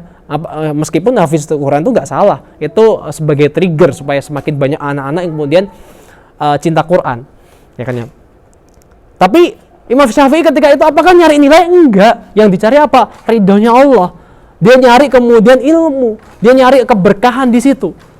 Nah hari ini orang-orang itu sekolah bukan buat nyari ijazah. Akhirnya antum pernah bayangin nggak sih? Antum nih kalau nilai antum bagus, gara-gara nilai antum bagus, contoh antum daftar kuliah atau daftar kerja SMA nih, ujian nilainya bagus. Bagusnya ternyata dari nyontek teman antum. Nyontek itu kira-kira bagus atau jelek? Jelek. Allah ridho dong kira-kira? Enggak. Ketika antum nyontek, antum dapetin nilai bagus di situ ternyata. Gara-gara antum nyontek, nilai antum bagus. Gara-gara nyontek, nilai antum bagus. Ternyata nilai antum bagus itu antum pakai buat daftar kerja di sebuah perusahaan misal, diterima. Wow, ini si fulan nilainya bagus ini. Padahal nilai bagus itu tadi gara-gara nyontek. Terus antum kerja di situ. Antum buat yang cewek buat ngasih, oh setelah punya gaji ngasih duit bapak ibunya. Yang cowok kalau sudah punya gaji nanti ngasih nafkah anak istrinya. Kira-kira duit yang antum dapat, yang dulunya antum diterima kerja itu gara-gara ijazah yang nyontek itu tadi, kira-kira antum kasih ke anak istri, antum kasih ke bapak ibu, kira-kira berkah nggak sih? Pernah mikir sejauh itu? Gitu. Kalau antum lagi ujian tuh, wah, kalau kita ujian mikirnya apa? Yang penting nilainya bagus. Maka khaufnya itu berarti bukan sama Allah. Khaufnya berarti sama guru, sama teman. Maka ayo kita hadirkan ini supaya khaufnya itu bukan cuman sama makhluk saja, tapi sama Allah. Berapa banyak orang-orang zaman sekarang yang itu pacaran itu naudzubillah min dzalik. Ya kan ya? Di Instagram itu kemarin yang sebar pacaran di pinggir jalan itu bukan cuman sekedar pegang-pegangan tangan. Ya kan ya? Sampai Masya Allah. Itu ya Allah naudzubillah min dzalik, saya ngeliat itu beritanya tuh macam-macam yang beredar. Itu udah nggak punya lagi malu lagi, udah nggak lagi takut sama Allah, takut sama manusia aja udah enggak. Pacaran di pinggir jalan itu kan ya, itu berarti takutnya udah hilang rasa kemaluan dia, udah nggak punya rasa kemaluan. Sedangkan ciri takwa kata Sayyidina Ali yang pertama, khaufnya takutnya sama Allah. Nah, dan memang Allah ini nggak terlihat, makanya jarang kita takut sama Allah. Tapi saya mau tanya, apakah sesuatu yang tidak terlihat itu berarti tidak ada? Ini ada angin nggak? Ada angin nggak? Ada? Bisa ngelihat teman-teman. Tapi yakin ada angin? Ada oksigen nggak? Nah, ada, bisa. Bisa ngelihat? Nggak bisa. Tapi yakin ada? Yakin ada. Kalau nggak ada, antum udah mati dari tadi ya. Nggak ngirup oksigen. Kenapa antum nggak bisa ngelihat? Mata kita terbatas. Allah jaga mata kita tuh nggak bisa ngelihat semuanya. Ya kan? Mata kita terbatas, bos. Kan gitu kan ya. Makanya jin dan malaikat itu nggak ada, nggak terlihat bukan berarti mereka itu nggak ada. Allah nggak terlihat berarti bukan berarti Allah itu nggak ada. Tapi mata kita yang terbatas. Makanya ini yang kemudian Allah bilang di Quran surat Al-Mulk, innalladzina yakhshawna rabbahum bil ghaib lahum maghfiratun wa ajrun kabir. Sesungguhnya orang-orang yang takut kepada Tuhannya yang nggak nampak sama dia, orang-orang yang takut sama Tuhannya, yang Tuhan itu emang nggak nampak sama mereka, mereka akan merasa ampunan dan pahala yang besar. Tapi hari ini orang-orang anak-anak mudanya terjebak sama sekulerisme. Dia nggak lagi takut sama Tuhannya, yang dia pikirin semuanya masalah dunia saja. Dunia jadi ilah baru bagi mereka. Setiap hari ngabisin waktu tanpa kemudian nggak ada rasa takut sama Allah lagi. Ya, kemarin saya waktu terakhir ziarah ke Imogiri, itu di tempat makamnya raja-raja Kesultanan Mataram Islam di Jawa, nantinya jadi Jogja sama Solo. Itu di makam di sana, itu wah, itu cewek, saya ngeliat cewek dua itu, yang satu pakai hijab, satu enggak. Itu enggak ada malu-malunya, tiktokan di sana gitu, goyang-goyang di sana. Ini orang-orang tuh ziarah ke makam tuh buat nginget mati, bos. Itu dia malah di depan makam itu joget-joget. Wah, Masya Allah, ini kenapa udah lagi nggak punya lagi rasa khauf, itu nggak ada lagi, rasa malu aja udah nggak ada, bukan lagi takut, malu aja sama manusia udah nggak ada. Allah udah cabut rasa takutnya sama dia. Kenapa? Yang dia pikirin dunia semuanya. Semakin anfaedah semakin bagus. Dan saya mau kasih tahu sama teman-teman bahwa manusia terbentuk itu sebab informasi yang masuk ke dia. Manusia itu terbentuk, makanan manusia ada dua, makanan fisik sama non fisik. Makanan fisik masuknya ke mulut, keluarnya jadi perilaku. Makanan non fisik masuknya ke otak, jadinya makanan fisik masuknya ke mulut, jadinya kotoran ke bawah. Kalau makanan non fisik masuknya ke mata, panca indera, jadinya perilaku. Teman-teman hari ini antum pakai baju ini, atau mbak-mbak di sini pakai baju yang mbak-mbak pakai, itu pasti gagal informasi sebelumnya. Ngelihat, oh ada orang jualan bagus, ini kayaknya gamisnya bagus, itu pasti dibeli. Karena apa? Semuanya berdasarkan informasi. Ada informasi masuk, orang jadi mikir. Nggak ada informasi, orang nggak mikir. Ini contohnya. Antum jangan mikirin apapun. Ya, saya mau ngobrol, saya mau ngomong, tapi antum jangan mikir. Siap? Antum jangan mikir ya. Siap ya? Nih contoh. Saya mau mengawali sebuah cerita, tapi antum jangan mikir. Antum kosongkan pikiran antum, jangan mikir sama sekali. Ada sebuah spons yang itu tinggal di sebuah sebuah dasar laut, yang dia tinggal di sebuah rumah nanas. Antum jangan mikirin. Sponsnya warnanya kuning, dia punya seekor peliharaan, bunyinya kucing padahal siput. Nah, ya kan ya. Dan dia punya teman sebuah bintang laut yang rumahnya itu bentuknya batu, kalau batunya dibuka itu Patricknya bintang lautnya segede batu, tapi kalau di zoom ke bawah itu rumahnya gede banget. Ya kan? Jangan mikirin yang dia juga kerja di sebuah restoran burger, yang dia kerja sama bosnya itu seekor kepiting yang punya anak seekor paus. Jangan mikirin. Ya. Yang berhasil nggak mikirin apapun, coba angkat tangannya. Kira-kira cerita tentang apa tadi? Cerita tentang apa? Oh, nggak dengerin. Oke. Yakin nggak dengerin? Ini suaranya sekencang ini, kecuali antum pakai headset ya. Ada informasi masuk, otak pasti mikir. Otak tuh pasti mikirin sesuatu yang, kecuali antum di sebuah tembok putih doang. Makanya penjara yang paling menyiksakan di Amerika itu penjara namanya penjara Pentagon. Penjara di mana tuh putih semuanya, foam semuanya, dan nggak ada informasi apapun di situ. Orang itu lama-lama dalam waktu 1 bulan, 2 bulan bisa mati di situ. Kenapa? Nggak ada informasi apapun kecuali makanan. Itu putih semuanya. Dia mau jeblesin kepala itu dari foam, dari styrofoam atau dari busa gitu, dan nggak ada informasi apapun. Karena nggak ada informasi apapun, otaknya mengkeret atau otaknya mengecil, atau otak itu kayak spons. Kalau nggak disiram air jadi kering jadi pecah. Otak manusia harus ada informasi terus, dan nggak mungkin ada informasi orang nggak mikir. Ya kan ya. Ini ada misalnya ada mbak-mbak lewat di sini pakai hijab, atasnya warnanya merah merona. Terus bawahnya pakai baju warnanya hijau mencolok gitu ya. Sepatunya warnanya ungu gitu. Ya kan ya. Maskernya bling-bling gitu. Oh, ya. Kira-kira ada orang lihat kayak gitu, antum bakal mikir nggak? Mikirnya apa? Oh, ini orang tuh kurang kerjaan banget, ini udik banget. Itu pasti mikir. Ada informasi orang mikir, nggak ada informasi orang nggak mungkin mikir. Sepakat ya. Nah, dari orang-orang Yahudi tahu betul, orang-orang musuh Islam tuh ngerti betul bagaimana merubah kita. Mereka merubah kita melalui segala informasi-informasi yang masuk. Makanya saya mau bilang di sini, hati-hati dengan informasi. Informasi dari mana? Dari manapun, dari televisi, dari HP, dari segalanya. Karena informasi jadi perilaku. Antum ngelihat ada anak kecil kalau larinya tangannya ke belakang kayak gini. Kayak kira-kira anak kecil lari kayak gitu, dia berarti informasinya dia setiap hari nontonnya apa? Wah, Naruto. Ada anak kecil, ada anak giliran dengerin suara, misal suara apa ya, yang lagi booming, tata, itu dia langsung goyang. Berarti dia informasi setiap hari masuk apa?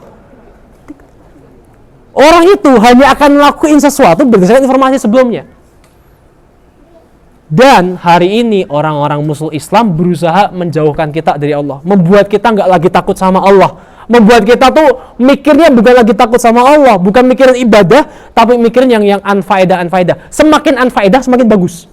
Itu kerennya zaman sekarang. Semakin nggak logis, semakin nggak masuk akal, itu semakin bagus. Semakin lucu, semakin bagus. Dan antum lihat anak-anak muda zaman sekarang.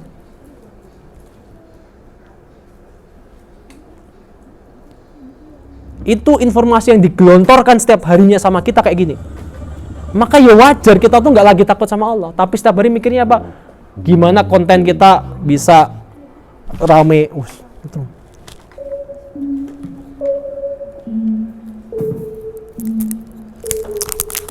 Ini rewind konten-konten yang booming tahun 2019.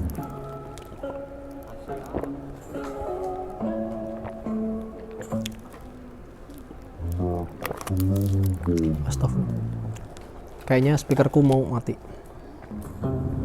Jadi gue hari ini pengen nanya nih, berapa harga Velo dari atas sama bawah, boleh kan? Siap.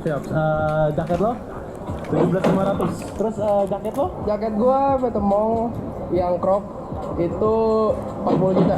Nah itu dipakai apa itu bro ya? Itu berapa lo dapat? Bayangin, setiap hari informasi kayak gini yang masuk ke otak kita setiap harinya.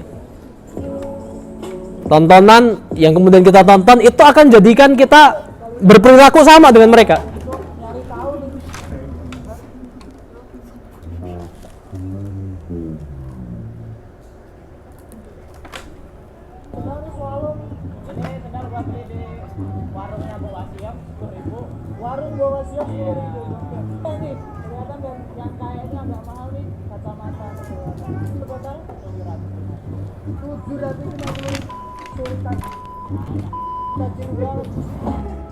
Aku membuat prank gertak orang di eskalator.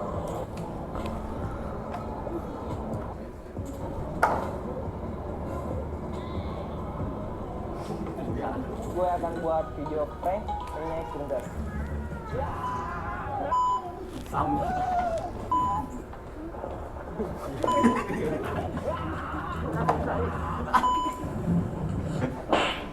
Wait. Kok aku maksud kok?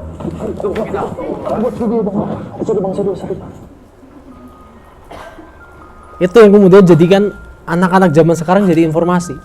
Ketika informasi yang masuk setiap harinya ini bukan lagi Quran yang masuk, tapi dia tontonnya TikTok seperti ini, entah di YouTube jadi seperti ini. Apa yang akan terjadi di masa depan nantinya anak-anaknya? Kita lihat habis ini. Bodoh itu jadi bangga. Bodoh itu orang zaman dulu kasih tahu kamu tuh bodoh itu malu, tapi zaman sekarang orang bodoh itu seneng. Saya melihat daging babi. Coba kita dengarkan.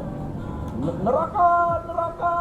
Ada daging babi dicampur ini, minumnya air zam-zam. Nah. Kita mau main kiss or slap. Jadi peraturannya kita akan main gunting batu kertas. Kalau misalnya lu menang, lu boleh tampar gue sekencang mungkin. Tapi kalau misalnya gue menang, gue akan cium lu. Gunting batu kertas. Yes.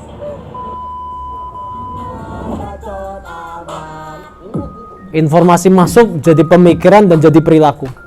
Nggak ada lagi takut Tuhan sama mereka. Anak-anak udah nggak ada lagi TPA. Gimana khaufnya sama Allah? TPA-nya udah pindah lagi.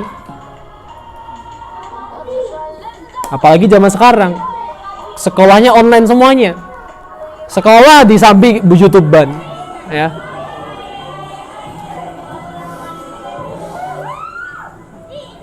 Oh no, udah boleh mendalik.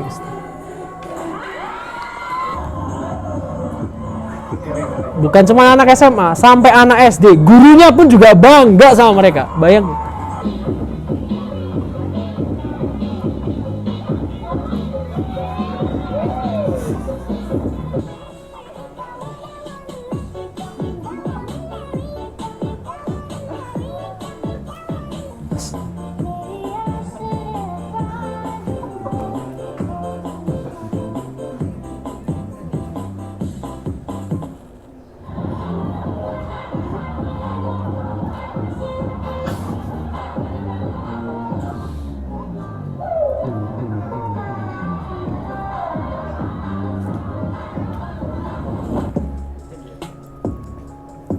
Dan semuanya dari informasi masuk. Sekali lagi saya bilang, nggak mungkin kita kemudian kayak gitu kalau dia nggak nonton informasi yang sebelumnya.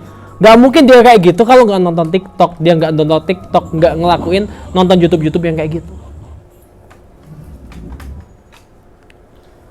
Maka di bulan Ramadan yang nanti akan kita sambut, batasi informasi-informasi yang masuk. Allah jadikan kemudian bulan itu sebagai tarbiyah kita supaya jadi lebih baik, supaya jadi orang takwa. Tapi kita habiskan waktu kita buat nonton yang anfaedah. Ya kita lama-lamaan akan kayak gitu.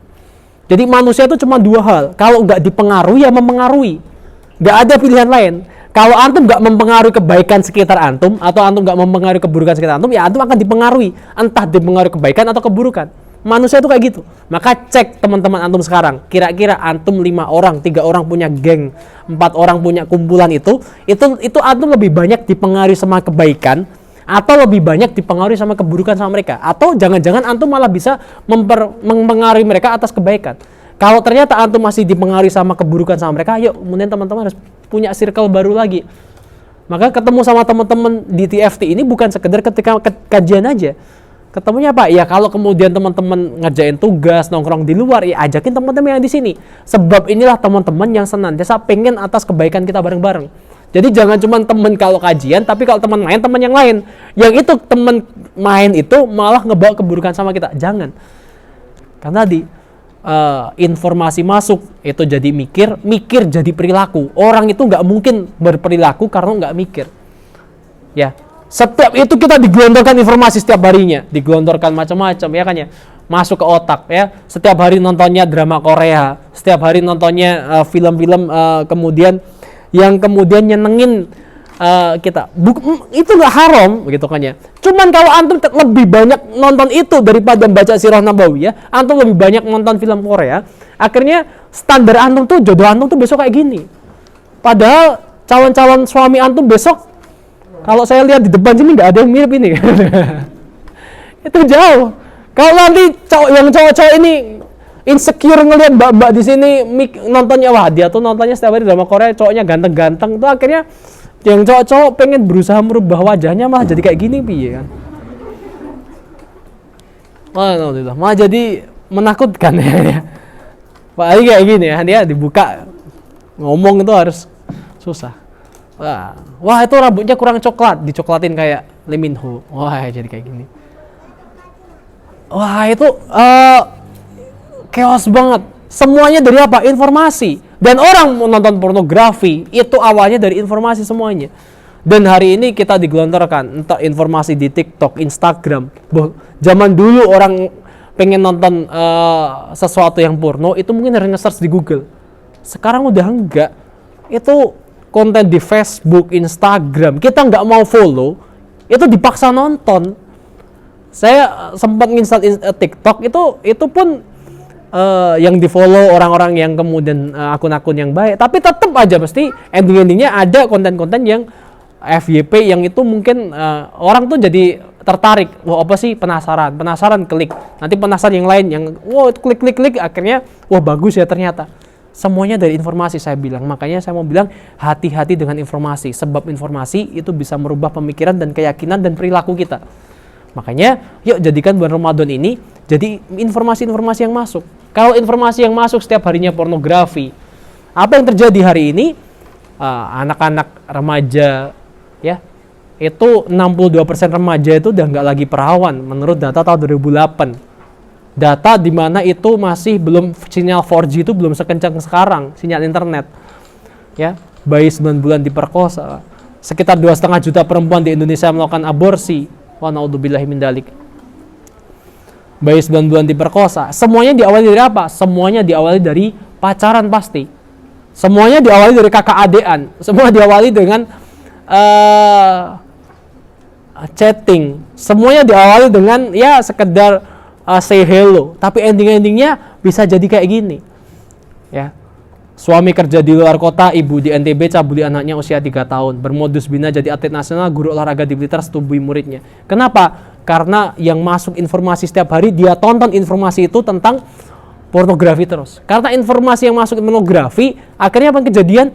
Ya, syahwatnya naik, adanya cuma di depan bayi. Ya udah, bayi itu dicabuli. Di depannya ada cewek, entah itu siapa, ya sudah, syahwatnya udah terlanjur naik, diperkosa siapapun di depan dia. Wa naudzubillahi min dzalik. Makanya Allah dia berfirman sama kita, ngasih tahu warning sama kita, terangkanlah kepadaku orang-orang yang menjadikan hawa nafsunya sebagai tuhannya. Ulaika kal an'am bal hum adhon, kata Allah. Orang-orang yang menjadikan hawa nafsunya sebagai tuhannya, yang dia pikirin setiap hari cuma urusan perut ke bawah, maka dia lebih rendah. Ulaika kal an'am bal hum adhon, lebih rendah daripada binatang ternak, kata Allah. Yang dia pikirin cuma ayam-ayaman, gitu tanya. Ayam tuh kerjanya ngapain sih? Ayam kerjanya ngapain? Coba bayangin jadi ayam. Kalau pagi ngapain? Kok terus ngapain? Agak siang dikit itu ngapain? Lari-lari. Ngapain lari-lari? Cari makan, betul. Oke. Terus kalau udah kenyang kira-kira abis itu jam-jam 9 gitu kira-kira ngapain? Kalau pagi kan dia berkokok subuh. Terus nanti pagi-pagi sarapan. Terus habis itu jam 9 kira-kira nyari apa? Ngapain lagi? Hah? Wah, masa jam 9 tidur? Coba diresapi jadi ayamnya. Oke. Kira-kira kalau kamu jadi ayam, kira-kira jam 9 ngapain biasanya? Kalau jago ketemu babon, terus ngapain? Nah, jago pasti nyariin babon. Terus ngapain? Ya, yang terjadi maka terjadilah. Ya kan, ayam-ayaman, gitu kan ya. Kalau udah capek, pulang, kan itu sore. Tidur. Untuk ngapain? Besok paginya ngapain lagi? Sama, kokok lagi, nyari makan lagi. Nyalurin syahwatnya lagi, pulang kayak gitu terus ngulang. Kalau manusia kerjaan tiap hari yang dia pikirin setiap harinya cuman kayak gitu, bangun pagi hari dia mikirin kerja kemudian nanti untuk ngasih makan anak istri, kemudian nanti ketemu istri di rumah kayak ayam itu tadi, muter yang dipikirin cuman itu sekedar dunia saja, maka apa bedanya manusia sama hewan? Kalau dia pikirin cuman masalah urusan perut ke bawah doang. Makanya ini yang kemudian kita tuh jadi nggak khauf sama Allah. Kenapa? Nggak jadi roja, nggak berharap sama Allah, nggak kita ngandelin kemudian kekuatan kita terus. Kita nggak lagi takut sama Allah. Kenapa? Ya informasi yang masuk itu udah malah jadinya kita takutnya bukan sama Allah, takutnya sama hantu. Ya kan ya, jam 12 malam lewat tengah kuburan takut. Ya. Kira-kira antum lewat tengah kuburan jam 12 malam itu pocong di dalam kubur kira-kira bakal bangun nggak? Bangun nggak? Yakin nggak bangun? Yakin nggak? Yakin kan? Nggak mungkin kemudian tiba-tiba mencolot dari kuburnya buka gitu kan ya, tiba-tiba ada cahaya merah. Mungkin nggak kayak gitu. Tapi kenapa antum takut kalau tengah malam lewat sana? Kenapa antum jadi takut kayak gitu? Kalau kembali ke konsep ini tadi berarti kenapa? Karena sejak kecil dapat informasi tentang horor. Makanya anak saya tuh sejak kecil coba saya ajarin nggak usah takut sama hantu. Saya ajakin tengah malam lewat kuburan. Iya beneran, itu malah nunjuk, Bi ini apa Bi gitu tanya. Oh, ngasih tahu diajarin ke makam. Ya ini besok kita bakal di sini. Ya nggak takut. Oh itu tuh rumah kita. Tapi kalau kemudian sejak kecil tontonnya pocong ngesot lah, pocong budek lah. Kan macam-macam di Indonesia tuh ada pocong ngesot, pocong budek, pocong berkalung sorban. Macam-macam kan ya. Itu karena antum nontonnya seperti itu, ya antum wajar, antum jadi takutnya bukan lagi sama Allah. Khaufnya antum jadi sama setan. Wa na'udzubillah min dalik. Antum nggak lagi takut sama Allah, takutnya sama setan. Bayangin, antum nggak lagi takut sama Allah. Antum maksiat nggak takut. Antum nyontek nggak takut. Makanya yuk hadirkan sifat itu ke kita. Kalau kita mau nyontek, oke. Kalau saya nyontek, oke. Memang Allah nggak guru nggak ngelihat, ibu nggak ngelihat. Tapi Allah pasti ngelihat. Oke, nggak jadi deh. Malaikat pasti nyatat. Oke, nggak jadi deh. Itu yang harus kita bayangin. Dan yang kedua, ciri yang pertama, khaufnya harus sama Allah. Kalau belum, ayo kita hadirkan. Gimana cara menghadirkannya? Ya nanti teman-teman perbanyak kemudian ngaji, perbanyak kemudian something HP ini ya, kasih gambarnya masjid, kasih gambarnya wallpapernya apa yang ngingetin kalau teman-teman ngelihat itu jadi kayak mau maksiat tuh takut. Gambarnya Ka'bah, tapi jangan Quran ya. Kalau nanti masuk ke kamar mandi nanti bermasalah. Ya something yang kemudian itu ngingetin teman-teman, atau gambarnya pocong itu juga boleh gitu aja. Wallpapernya pocong gitu. Oh ya. Fadl, everything apapun yang ngingetin teman-teman atas kalau waktu kita tinggal sebentar. Khaufnya jadi takut sama Allah di atas segala-galanya. Itu takwa yang pertama. Dan yang kedua, al-amalu bitanzil, mengamalkan apapun yang Allah perintahkan. Kalau Allah bilang A, ya sudah A. Sami'na wa ata'na. Apapun yang Allah perintahkan, lakuin. Jangan sami'na wa fikir-fikirna. Wow, ini kayaknya syariat ini bagus dah. Oke, aku ikutin. Kalau ini nggak bagus, nggak jadi dah. Gitu. Nggak bisa. Apapun yang Allah perintahkan, ikutin. Mungkin nggak, saya mau tanya, mungkin nggak Allah perintahkan sesuatu yang ternyata kita nggak bisa ngelakuin itu? Mungkin? Mungkin nggak Allah perintahkan sesuatu yang ternyata kita nggak bisa ngelakuin itu? Mungkin nggak? Nggak mungkin. Allah perintahkan sesuatu, pasti kita bisa ngelakuin itu. Allah nggak mungkin perintahkan buat yang perempuan itu pakai hijab kalau ternyata dia nggak bisa pakai hijab. Perkaranya bukan bisa atau nggak bisa, tapi mau nggak mau. Allah nggak mungkin perintahkan yang laki-laki besok itu buat nyari nafkah kalau ternyata dia tuh nggak bisa nyari nafkah. Urusannya bukan bisa atau nggak bisa, tapi mau atau nggak mau. Ada nggak bapak rumah tangga seorang bapak yang nggak mau nyari nafkah? Banyak.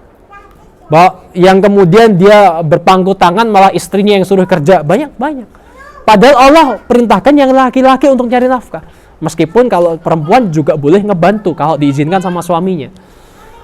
Maka Allah bilang di sini, ya ayyuhalladzina amanu udkhulu fis-silmi kaffah wa tatabi'u khutuwati syaiton. Apa makna kafah di sini? Allah perintahkan, ya sudah, kalau kalian berislam seluruhnya, apapun yang Allah perintahkan, sami'na wa ta'na. Allah haramkan ini, ya sudah haramkan, tinggalin.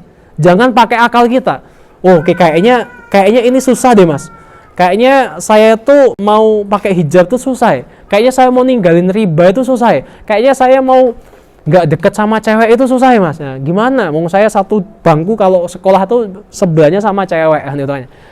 Ya kalau zaman dulu saya sekolah kan kayak gitu. Kalau rame dijajarinya sama cewek. Nah ini konsep gurunya yang bermasalah dulu gitu. Makanya kasih tahu gurunya supaya nggak jajarin sama cewek. Yang namanya kemudian tadi ya informasi masuk jadi perilaku. Makanya hati-hati kalau kemudian informasi yang masuk setiap hari kita jajarin cewek ya. Weting tresno jalaran soko kulino. Antum jajaran sama dia terus ya nanti lama-lama jadi suka. Makanya ada namanya cinlok, cinta lokasi kan gitu ya. Syuting bareng terus kan gitu kan akhirnya Tengku Wisnu nikah sama Shireen Sungkar kan. Nanti apalagi bikin konten YouTube terus akhirnya nikah. Ya kayak gitu. Makanya hati-hati sama informasi yang masuk. Dan ketika kemudian kita bisa ya alladzina amanu udkhulu fis-silmi kafah, bisa berislam secara kafah 100% ini, Allah muliakan kita.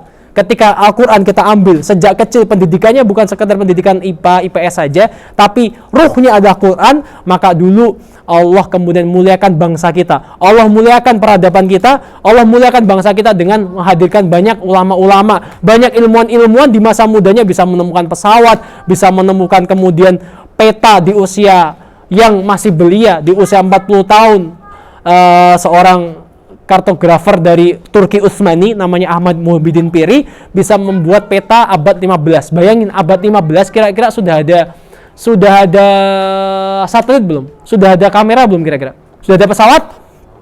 Tapi zaman dulu ada ulama kita bukan sekedar fasih Quran tapi juga memahami ilmu-ilmu falak, ilmu-ilmu geografi, bisa membuat sebuah peta.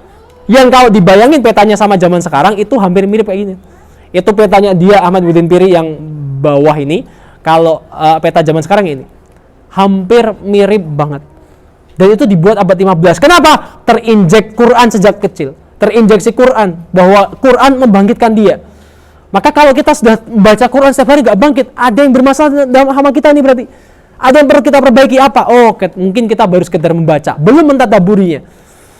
Nah, dulu kemudian ada juga nama Al-Khawarizmi yang menemukan angka 0, yang kemudian mempopulerkan angka. Zaman dulu angka itu pakai angka Romawi, II, I3, XXI, dan itu kan ya, XVII, V dan sebagainya. Itu perkalian pakai kayak gitu, ribetnya minta ampun. Sama ulama kita namanya Al-Khawarizmi, itu disederhanakan bahwa angka itu 1 tuh sudutnya 1, 2 sudutnya 2, 0 tuh tanpa sudut, 8 sudutnya 8. Itu kemudian yang dibuat sama ulama-ulama kita. Itu kenapa? Karena mereka mengambil Islam secara menyeluruh, kafah. Jadi antum kemudian mengambil Islam secara kafah, nggak ada ruginya. Dan kalau antum nggak ngambil Islam secara kafah, maka antum ya jadi orang yang biasa-biasa aja. Kalau antum mau jadi orang luar biasa, itu kuncinya ambil Islam, belajar Islam, ya kan ya. Dan hari ini kita lihat, kita itu anak-anak zaman sekarang tuh ya, wah. Anak sekolah kayak gitu.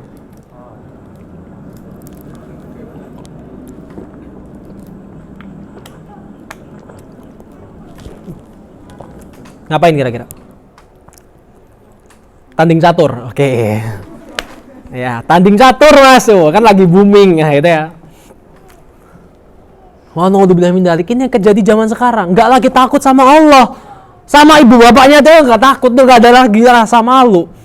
Kenapa? Sejak kecil dia tidak ditanamkan Quran. Makanya itu kita lihat. Kalau kemudian ada orang-orang ulama-ulama di masa kita zaman dulu, abad ke-13, abad 10, abad 8, mereka bisa menemukan segala teknologi melampaui pada zamannya, bisa menciptakan pesawat dan lain sebagainya pada masa itu.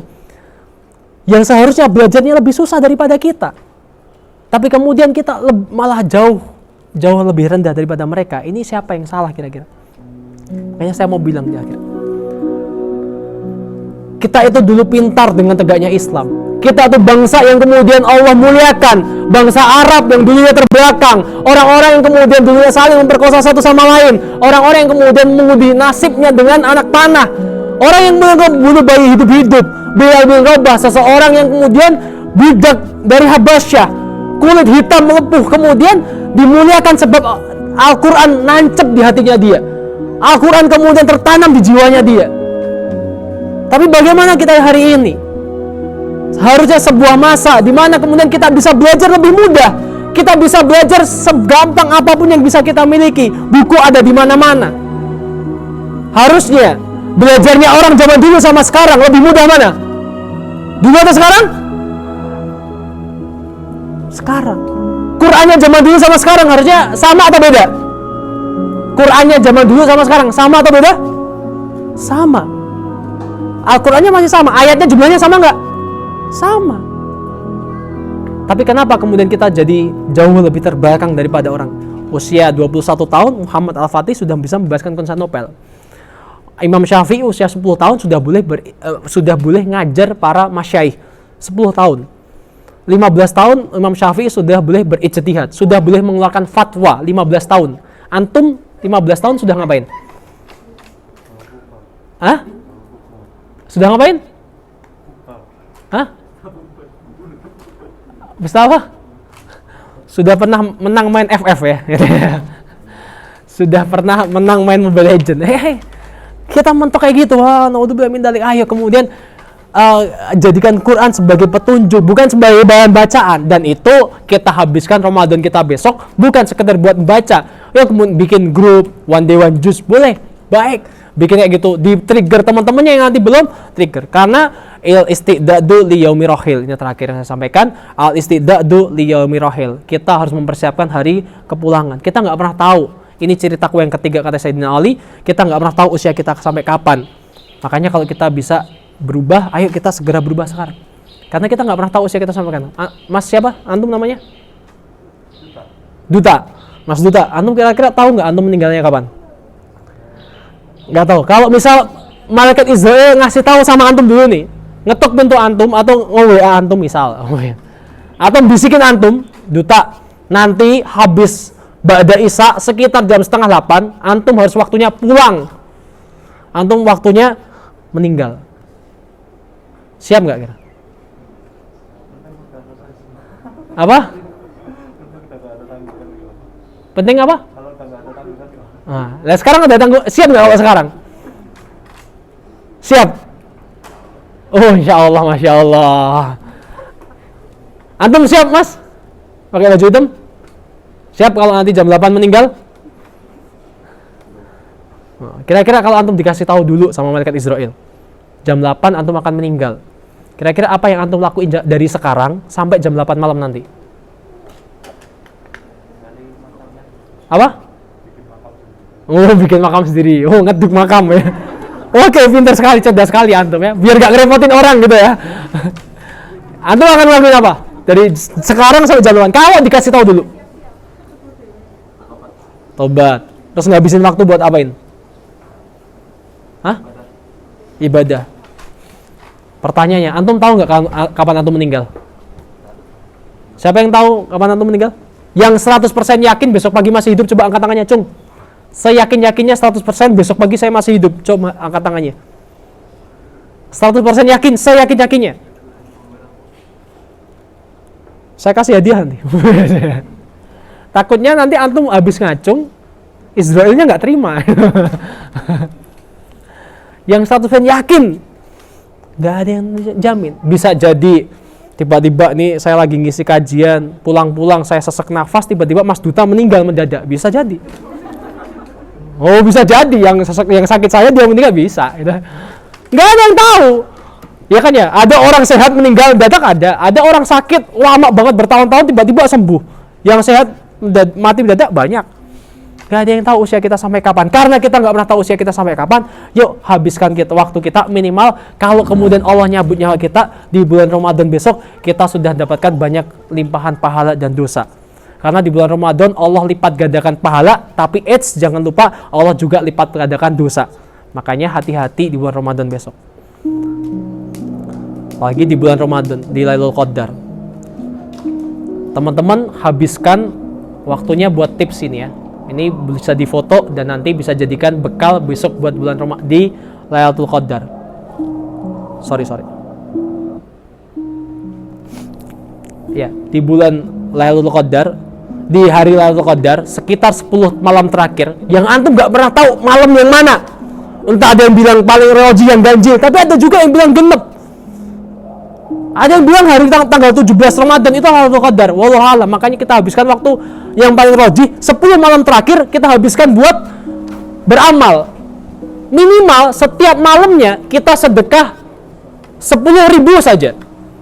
Antum nyiapin 100.000 untuk 10 malam terakhir Ramadan. Kalau andai saja antum 10.000 itu antum sedekahkan di satu malam, di malam Lailatul Qadar 10 terakhir Ramadan, ternyata malam itu Masya Allah, qadarullah, itu malam Lailatul Qadar, dan antum ngepasin habis Isya atau jam 1 malam, antum transfer ke rekeningnya donasinya Humaira misal, atau kemanapun itu, antum masukin ke masjid 10.000, ceblung, ternyata itu malam Lailatul Qadar. Apa yang akan terjadi? Maka malaikat akan mencatat seolah-olah antum sedekah 10.000 dikalikan 84 tahun. Berarti 84 tahun itu 10.000 dikalikan seolah-olah antum tuh sedekah setiap hari. 1 tahun tuh 365 hari kan ya. Dikalikan 84 tahun. Antum sedekah 10.000 setiap harinya selama 84 tahun. Kira-kira totalnya berapa? Berapa kira-kira totalnya? Cung, angkat tangan. Yang matematika, anak matematika? Cuma sedekah 10.000. Ini kira-kira akan dianggap sama malaikat berapa? Insya Allah akan dianggap sama malaikat sejumlah ini, 306 juta. Kalau sedekahnya 10.000. Kalau sedekahnya antum 20.000, 600 juta. Kalau antum sedekahnya semalam 30.000, antum sudah seolah seperti sedekah 1 miliar. Bisa antum sedekah segitu? Allah kasih itu bulan Ramadan. Maka al-istidadul yaumir rahil, ayo kita persiapkan Ramadan kita dengan baik. Minimal di hari-hari terakhir, tapi jangan cuma hari-hari akhir doang. Sejak awal kita persiapkan dengan baik, sehingga kita di hari-hari akhir bisa diizinkan Allah dapetin ini. Sholat 2 rakaat saja di satu malam Lailatul Qadar, seolah antum dia jadikan seperti Allah, seperti sholat 2 rakaat berturut-turut selama 84 tahun. Itu udah berapa ratus ribu rakaat itu. Terus semuanya. Kayak itu yang kita siapkan bareng-bareng. Dan kalau kemudian teman-teman sudah ngelihat tadi betapa banyak kerusakan yang ada, saya tadi bilang dari awal Quran ini menjadi hudalin nas, petunjuk bagi umat manusia, menjadi penggeraknya. Orang tuh berubah karena Quran. Kalau kita belum jadi berubah karena Quran, mesti ada yang bermasalah dengan diri kita. If you're not a part solution, then you're a part of problem. Pilihannya cuma 2 itu. Kalau antum sekarang bukan bagian dari solusi, antum yang sekitar ada 25 orang ini bukan dari solusi atas kemudian permasalahan yang ada di remaja kita, maka berarti antum jadi masalah. Mungkin antum bisa terhindar dari namanya zina, antum bisa terhindar dari namanya maksiat, tapi siapa yang ngejamin 10-15 tahun lagi anak antum bisa terhindar dari itu?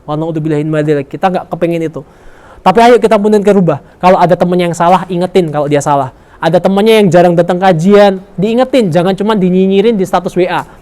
Ya, cuman disindir, diajakin dengan cara yang ahsan. Kalau ada teman sekolahnya yang kemudian maksiat, ya jangan ditegurnya dengan salah. Ya ajakin dia nongkrong dulu, ngobrol, jadiin teman. Gak ada cara terbaik ngasih tahu orang kecuali dengan bersahabat.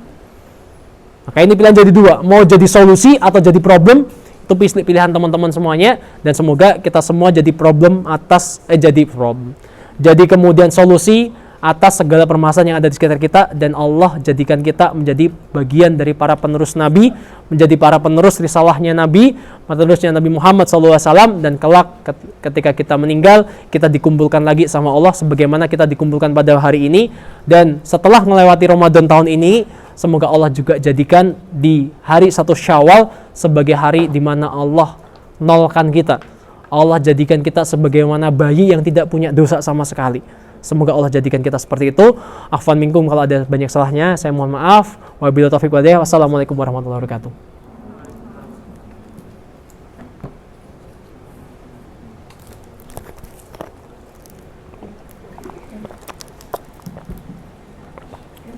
Terima kasih kepada Bapak yang sudah menyampaikan kajian pada pagi menjelang siang ini.